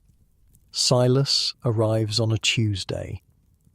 You're hauling coal when you see him. He's standing in the doorway of the kitchen, looking around with the careful expression of someone entering unfamiliar territory. He's thinner than before, clothes hanging off him like they belong to someone else. His face has that hollowed look you've seen on too many people here, the bones too close to the surface. But he's upright, walking, breathing without that terrible wet sound in his chest. You made it, you say, setting down the coal bucket. Apparently. He coughs, but it's a normal cough now. Human, not the thing that was killing him. The old woman said I should find you, said you'd been coming to check on me every few days. How do you feel? Like someone beat me with a stick for 3 weeks straight? He manages a weak smile. But I'm breathing. That's something. More than something. He looks around the kitchen, taking it in. The fire burning in the hearth, the tables with people sitting around them, the smell of food cooking somewhere. His expression is hard to read. This is better than I expected, he says. Heard stories about doss houses, figured they'd all be the same as the shelters. Some are. This one's different. Brennan runs it fair. Brennan? The deputy.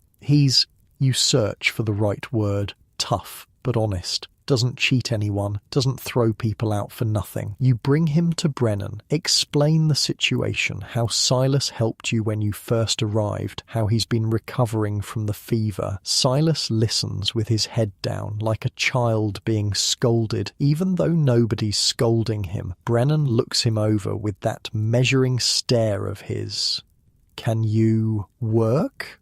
Not heavy labour, not yet, but I can read, write, keep records. I was a clerk for 23 years, same firm. Something shifts in Brennan's expression. Interest, maybe. The kind of interest you show when someone offers you something you actually need. I've been needing someone to help with the books, he says. Lodgers coming and going, money in and out, supplies to track. Gets complicated. I've been doing it myself, but my handwriting's terrible and my numbers aren't much better. I can do that. I'm good with numbers. We'll try it. Room and board, same as the others. If you're useful, you stay. If not, you go. Fair? Fair. That night, Silas has the bed next to yours. The dormitory is dark, filled with the sounds of 30 people breathing, snoring, shifting in their sleep. You lie there staring at the ceiling, thinking about how different things are now from that first night in the penny sit-up. "Thank you," Silas says. His voice is barely above a whisper. "I know what you did, checking on me, asking around, making sure the old woman was taking care of me. You didn't have to. You helped me first. That first night you showed me how to survive it." That was just advice. This was more than that. He's quiet for a moment. "I thought I was done, when the fever hit. I thought, this is it. This is where it ends. 60 years of life, and this is how it finishes, coughing my lungs out in a basement. But then I kept waking up, and that old woman kept feeding me broth, and I realized I wasn't done yet." What changed? Or nothing.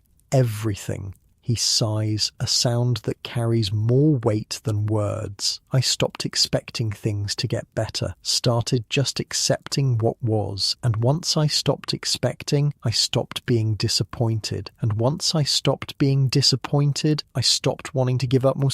It sounds like a riddle. Maybe it is, but there's wisdom in it somewhere, buried under the exhaustion. "Get some sleep," you say. "You'll need your strength for the books tomorrow." The books. He almost laughs. "Never thought I'd miss ledgers and accounts, but right now they sound like heaven. The days grow shorter, the cold grows sharper, the frost on the windows gets thicker every morning, and by the time it melts, the light is already fading." Will gets his news on a Friday. He comes back from delivering messages with something in his eyes you've never seen before. Excitement, but more than that. Hope. The real kind. The kind that believes in itself. "The dock job," he says. "It's happening. The foreman says I can start next week. Proper wages, regular hours, enough to get a room of my own. That's good. Really good. It's more than good. It's everything." He sits down on his bed, looking dazed. "I've been working toward this for 2 years. 2 years of hauling coal and scrubbing floors and saving every penny I could spare, and now it's real. What will you do with a room of your own?"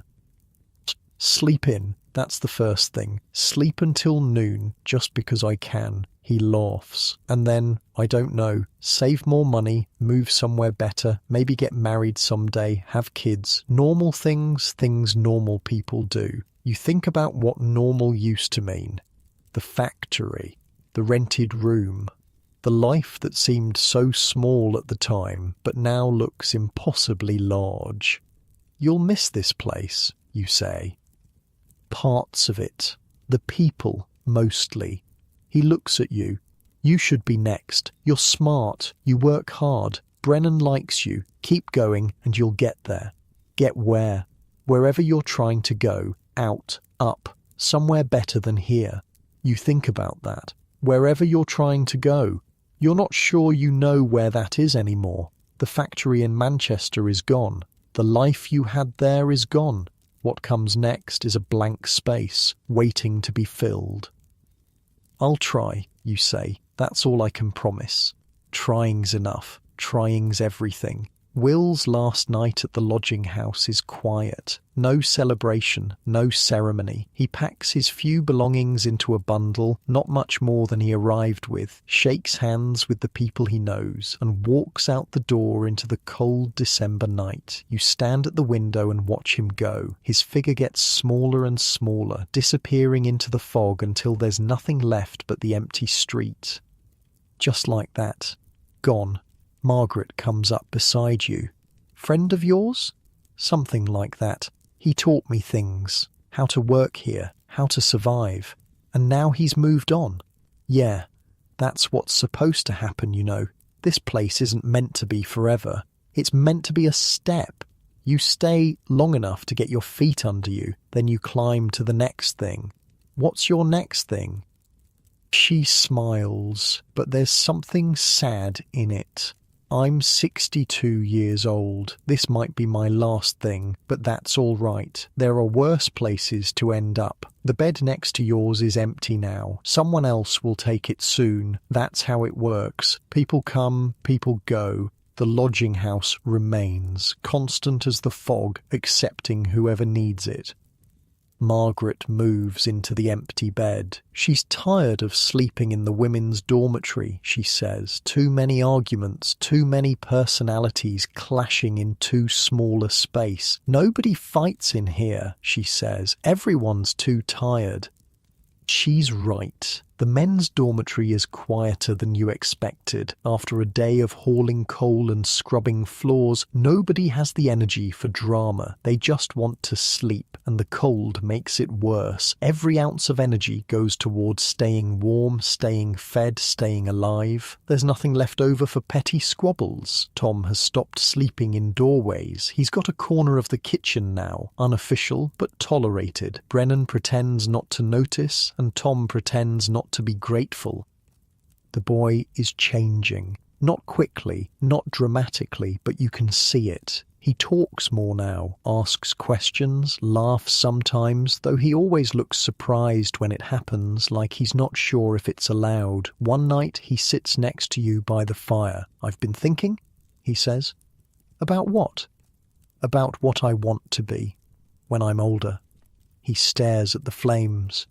"I never thought about it before. Didn't seem like there was a point. And now?"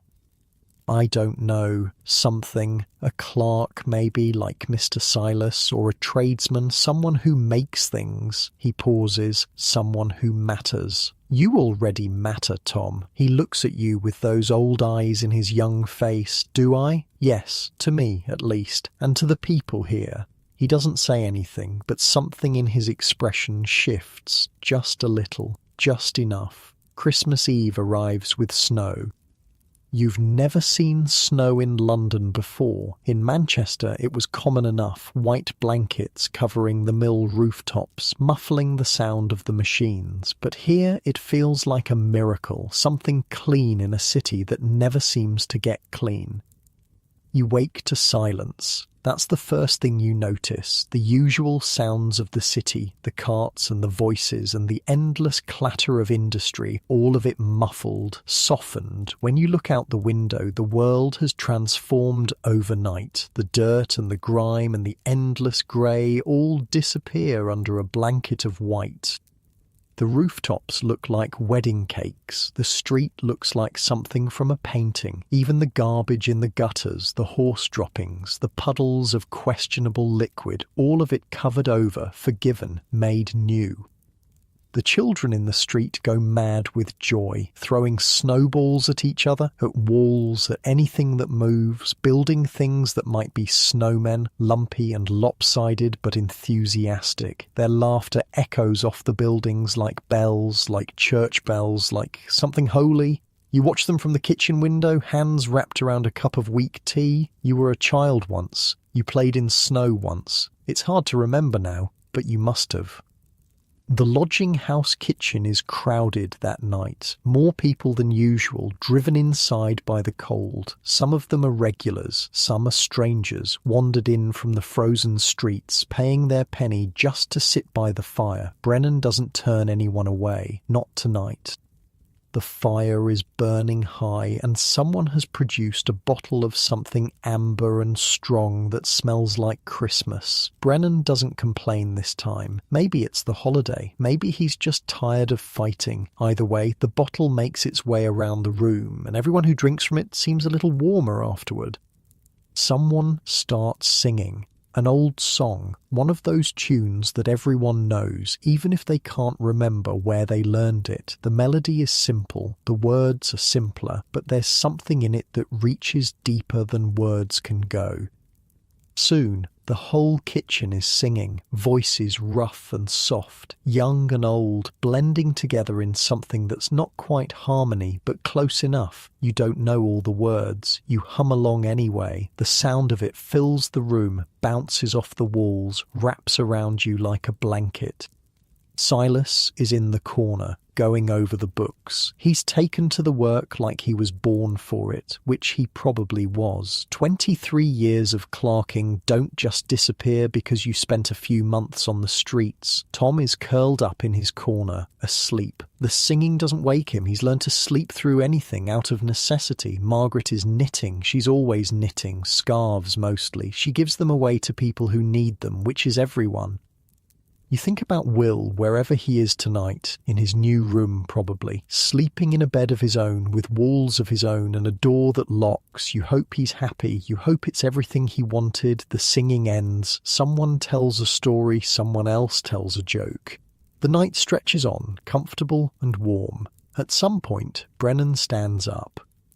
"Or right," he says. "I'm not one for speeches, but it's Christmas Eve, and some of you have been here a while, and I just wanted to say..." He pauses, looking uncomfortable. "You're good people, most of you, and I'm glad you're here." That's it. That's the speech. But somehow it's enough.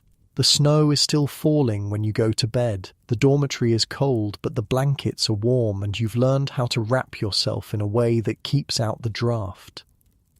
You think about the year you've had, the factory closing, the walk to London, the streets, the shelters, the rope and the coffin and the box and the bugs, the people you've met along the way. It's been months since you had a real life, a job, a room, a name that mattered. But you have a bed now, and work, and people who know you. It's not much, but it's more than nothing.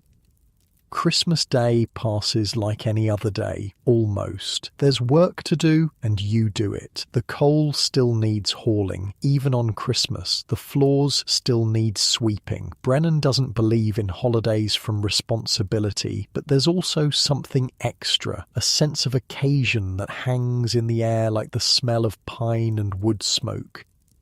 Late in the afternoon, Brennan produces a goose. An actual goose, golden brown and glistening with fat, carried into the kitchen on a platter like an offering to the gods. Someone produces vegetables, carrots and potatoes and something green that might be cabbage. Someone else has bread, real bread, not the stale stuff you usually eat. And somehow, miraculously, there's gravy.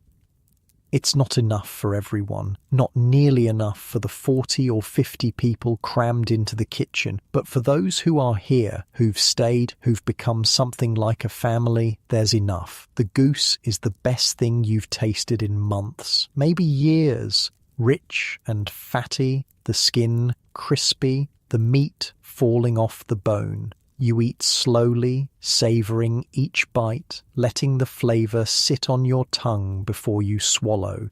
This is what food is supposed to taste like. You'd forgotten. "Where did this come from?" you ask, gesturing at the remains of the goose. "Don't ask questions you don't want answered," Brennan says, but he's smiling, a real smile, the kind you rarely see on his bulldog face. Around you, people are eating with the same slow reverence. Nobody's talking. Nobody needs to. The food speaks for itself. After dinner, the mood shifts. The urgency of eating fades, replaced by something softer. People sit around the fire and tell stories. Not sad stories, not survival stories, but real stories. Memories of better times, things they used to do, places they used to go. It's like a dream hearing people talk about lives that sound so different from this one. Lives with houses and jobs and families. Lives that seem impossible from here but must have been real once. Margaret talks about her husband, dead 15 years now but still alive in her memory. "He was a good man," she says. "Not perfect, but good. He would have hated to see me here, but he would have understood." Silas talks about his children, grown now, scattered across the country. "I hope they're doing well," he says. "I hope they've forgotten about me." Why would you hope that? Because if they've forgotten, it means they've moved on, and moving on means they're living. That's all I ever wanted for them. Tom doesn't talk. He just listens, absorbing everything, storing it away for later. You don't talk either. What would you say? Your story is the same as everyone else's. Here, loss, descent, the long, slow climb back up. But you listen, and listening is its own kind of sharing. The fire burns low. People drift off to bed, one by one. The kitchen empties out until it's just you and the embers and the sound of the building settling around you. You think about next year, where you might be, what you might be doing, the dock job that Will got. That's the model. That's the ladder. Work hard, save money, find something better. Keep climbing until you reach solid ground. It seems possible now. Not certain, but possible. And possible is more than you had a few months ago. The snow has stopped. Through the window you can see the stars, bright and cold and impossibly far away. Somewhere out there people are dying, freezing in doorways, huddling under bridges, fighting for scraps. But you're in here, warm, fed, safe, or as safe as anyone can be. You think about luck, about timing, about the strange chain of events that brought you here instead of somewhere else. The factory closing, the decision to walk to London instead of staying in Manchester, the first night at the penny sit-up, meeting Silas, finding Brennan. Any one of those things could have gone differently. Any one of them could have sent you down a different path to a different ending. But they didn't. They went the way they went. And here you are.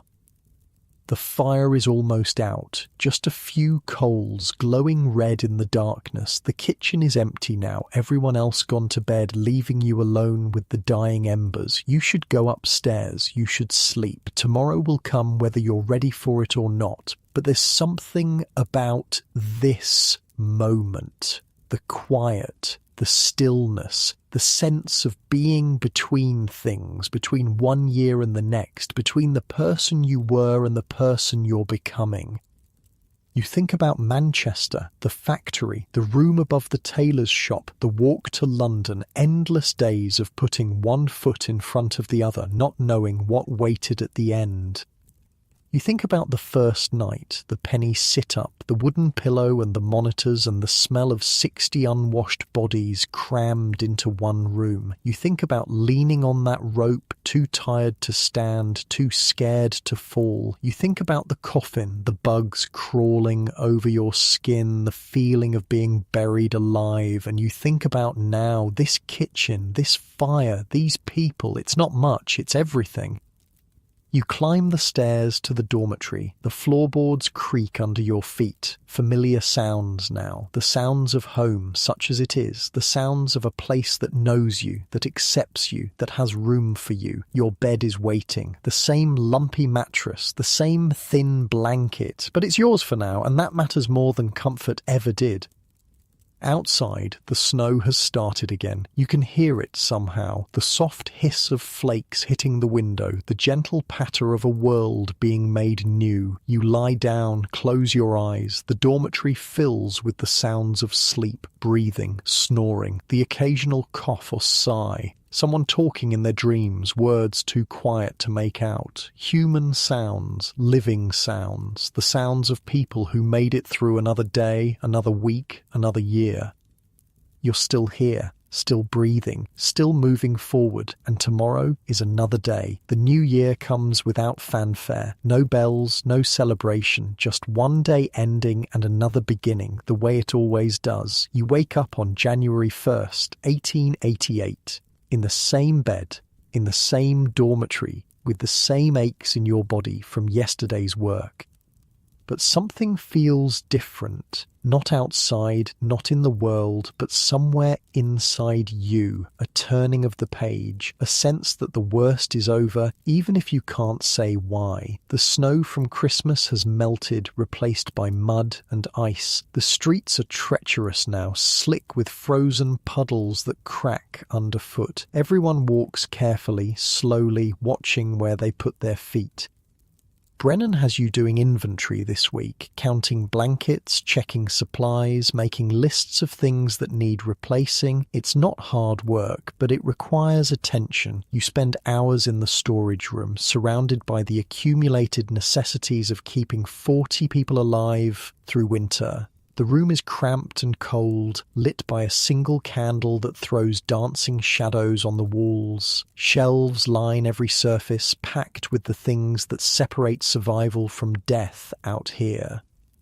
Blankets, stacked in careful piles, some of them patched so many times they're more thread than original fabric. Candles, dwindling faster than they should. Soap, though not much of it, a luxury most people here don't bother with. Coal, the most important thing, stacked in the cellar in neat rows that you've learned to count by weight as much as by eye. Tea, cheap and weak but hot, which is what matters. Bread, delivered every other day by a baker who probably charges Brennan too much but knows he'll always get paid.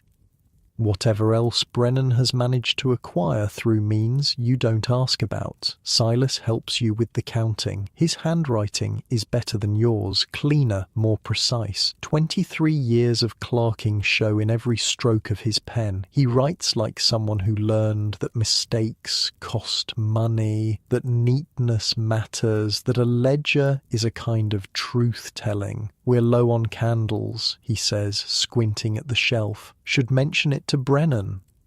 He knows. He always knows. Man's got eyes in the back of his head. True enough. Silas makes a note anyway. Better to tell him twice than not at all. You work in comfortable silence for a while. The storage room is cold, away from the fire, and you can see your breath in the air. But there's something peaceful about it. Just you and Silas and the quiet work of making sure things are in order. No drama, no crisis. Just counting and writing and the steady accumulation of useful information. Do you ever think about leaving? Silas asks, not looking up from his ledger. The question catches you off guard. Leaving the lodging house, leaving London, going somewhere else, starting over somewhere new. You think about it, really think, not just the reflexive no that rises up first. Sometimes, late at night, when I can't sleep, I think about going back to Manchester, finding out what happened to the people I knew there. You pause, but then I remember there's nothing to go back to. The factory's gone, the room's gone, everyone I knew has probably scattered by now. So you stay. So I stay. Silas nods slowly. I think about my children sometimes, where they are, what they're doing, whether they ever wonder what happened to their father. He sets down his pen. But then I think, what would I say to them? How would I explain where I've been, what I've become? You haven't become anything bad. Haven't I? He looks at you with those tired eyes. I was a clerk, a husband, a father. Now I'm a man who counts blankets in a doss house and considers it a good day when he gets enough to eat. You're alive. That's more than a lot of people can say. True. He picks up his pen again. True enough. The counting takes most of the morning. By the time you're done, your fingers are numb and your nose is running from the cold. But the lists are complete, neat columns of numbers that tell the story of survival in their own way. Brennan reviews the lists without comment, just nods and tucks them away in the drawer where he keeps important things. Good work, he says. Both of you. That's high praise coming from him. You take it. The afternoon brings a visitor. A man you don't recognize appears in the kitchen asking for Brennan. He's dressed better than most people here. Clean coat without patches, proper shoes with no holes, a hat that actually keeps the rain off, the look of someone who still has a life outside these walls. Who goes home at night to a house with a lock on the door and food in the cupboard. He carries a leather case under his arm. Papers, probably. Forms to fill out. the machinery of caring, reduced to ink and questions. Brennan talks to him in low voices near the counter, glancing occasionally at the rest of the room. The conversation goes on for a while. The man takes notes, nodding at whatever Brennan tells him. His pen moves quickly, practiced. After a few minutes, the man leaves, shakes Brennan's hand, tips his hat, steps out into the January cold, back to his other life. Brennan stands there for a moment, thinking. His face is hard to read. Something wrong, you ask? Or not wrong, just interesting. He looks at you. That was a man from the Charity Organisation Society. They're doing a survey, counting the homeless, trying to understand the problem, how many people, where they sleep, why they're here. Why? Government wants to know how bad things are, whether something needs to be done. There's talk of new laws, new policies, new ways of dealing with all of us. Brennan shrugs. They come around every few years, ask questions, write reports. Nothing ever changes, but they keep asking. What did you tell him? The truth. That there's more people on the streets than there were last year, more women, more children, more families who never expected to be here, that the shelters are full every night, and still there's bodies found frozen every morning when the fog clears. He pauses. That we're doing what we can, but what we can do isn't enough. Never is. He wrote it all down. Every word. Very neat handwriting. Very careful. You think about the men in the penny sit-up, lying on that bare floor with wooden pillows 2 inches off the ground, not allowed to sleep even though they'd paid their penny. The people leaning on the rope at the 2-penny hangover, waiting for it to be cut at 5 in the morning, pitching forward into the cold. The coffins, the bugs that crawled over you all night, the smell of 60 unwashed bodies that you could cut with a knife. Do you think anything will change? Brennan is quiet for a moment. Honestly, no, but I keep hoping anyway. That's the only thing that keeps you sane down here. Hope, even when it's stupid, especially when it's stupid. That night you lie awake thinking about the man from the Charity Organisation Society. Someone out there cares enough to count, to ask questions, to write reports that might sit in government offices forever or might actually lead to something. It doesn't feel like much, a drop in an ocean, but it's something. Maybe that's how change happens. Not all at once, not in grand gestures, but in small accumulations, question by question, report by report, person by person, or maybe nothing changes and you're fooling yourself. Either way, you're still here, still surviving, still hoping. The cold snap breaks in the second week of January. Not warm exactly, but the ice stops forming overnight and the air loses some of its bite. People start moving faster on the streets, no longer hunched against the wind. There's a sense of loosening, of the world unclenching its fist. Tom has been working steadily for weeks now, sweeping, running errands, helping in the kitchen. He's grown taller, or maybe he's just standing straighter. Hard to tell. One evening, he comes to you with a question. Mr. Brennan says I could learn to read, says Mr. Silas could teach me if I wanted. Do you want? He thinks about it, really thinks, the way you've seen him do when he's working through something important. I never learned before, never saw the point. What good is reading when you're sleeping in doorways? And now? Now I'm not sleeping in doorways. Now I've got a place. And Brennan says people who can read get better work, better pay. He looks at you. Is that true? It's true. Being able to read opens doors, letters, signs, contracts. You understand things other people don't. That's worth something. Will you help me? You and Mr. Silas? Of course. The lessons start the next day. Simple things at first. The alphabet, basic words. The way sounds, connect to marks on paper. Tom is a quick learner, faster than you expected. His mind is sharp, just untrained. Nobody ever bothered to teach him before. Nobody thought he was worth the effort.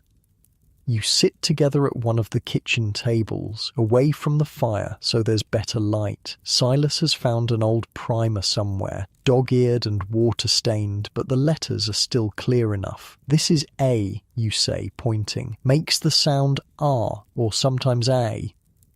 Tom traces the letter with his finger, memorizing its shape. His brow furrows in concentration. A, he repeats, like in apple. Exactly. Now this is B. You work through the alphabet slowly, patiently. Tom stumbles over some letters, gets others right away. By the end of the first lesson, he knows maybe half of them. By the end of the second, he knows them all. You remember your own learning. Your mother, patient and tired after a long day at the mill, sitting with you by candlelight in that cramped room in Manchester, showing you how letters worked, how sounds became words, and words became sentences, and sentences became stories. You were 6 years old. Tom is 12. He's starting late, but he's starting. A, Tom says, tracing the letter with his finger. That's the first one. That's right. And B is next, then C. Keep going. He keeps going, all the way to Z, stumbling only a few times. When he's done, there's something in his face you've never seen before. Pride, maybe. Accomplishment. The look of someone who just did something they didn't think they could do. I did it, he says. You did. Can we do more tomorrow? We can do more every day. The lessons become part of the routine. After the morning work, before the evening settles in, you and Silas take turns sitting with Tom, going over letters, then words, then simple sentences. He progresses faster than you thought possible. His mind is hungry, soaking up knowledge like dry ground, soaking up rain. By the end of the second week, he's sounding out words on his own, lips moving as he works through each syllable. The concentration on his face is intense, almost painful to watch.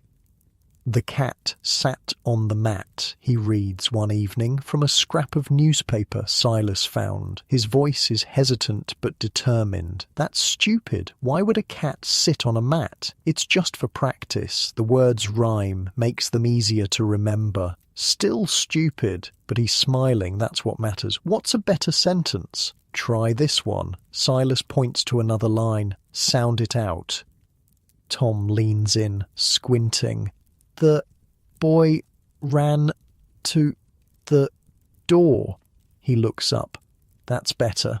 That makes sense. Good. Now this one. They continue for another hour. By the time they're done, Tom can read a dozen simple sentences. He's exhausted, eyes drooping, but he doesn't want to stop. Tomorrow, you say. There'll be more tomorrow. Promise? Promise. Margaret watches the lessons sometimes from her spot by the fire. You're good with him, she says one evening when Tom has gone off to sweep floors. I'm just helping. That's what I mean. Most people down here, they're too busy surviving to help anyone else. You're different. Someone helped me. I'm just passing it on. That's the different part. She returns to her knitting.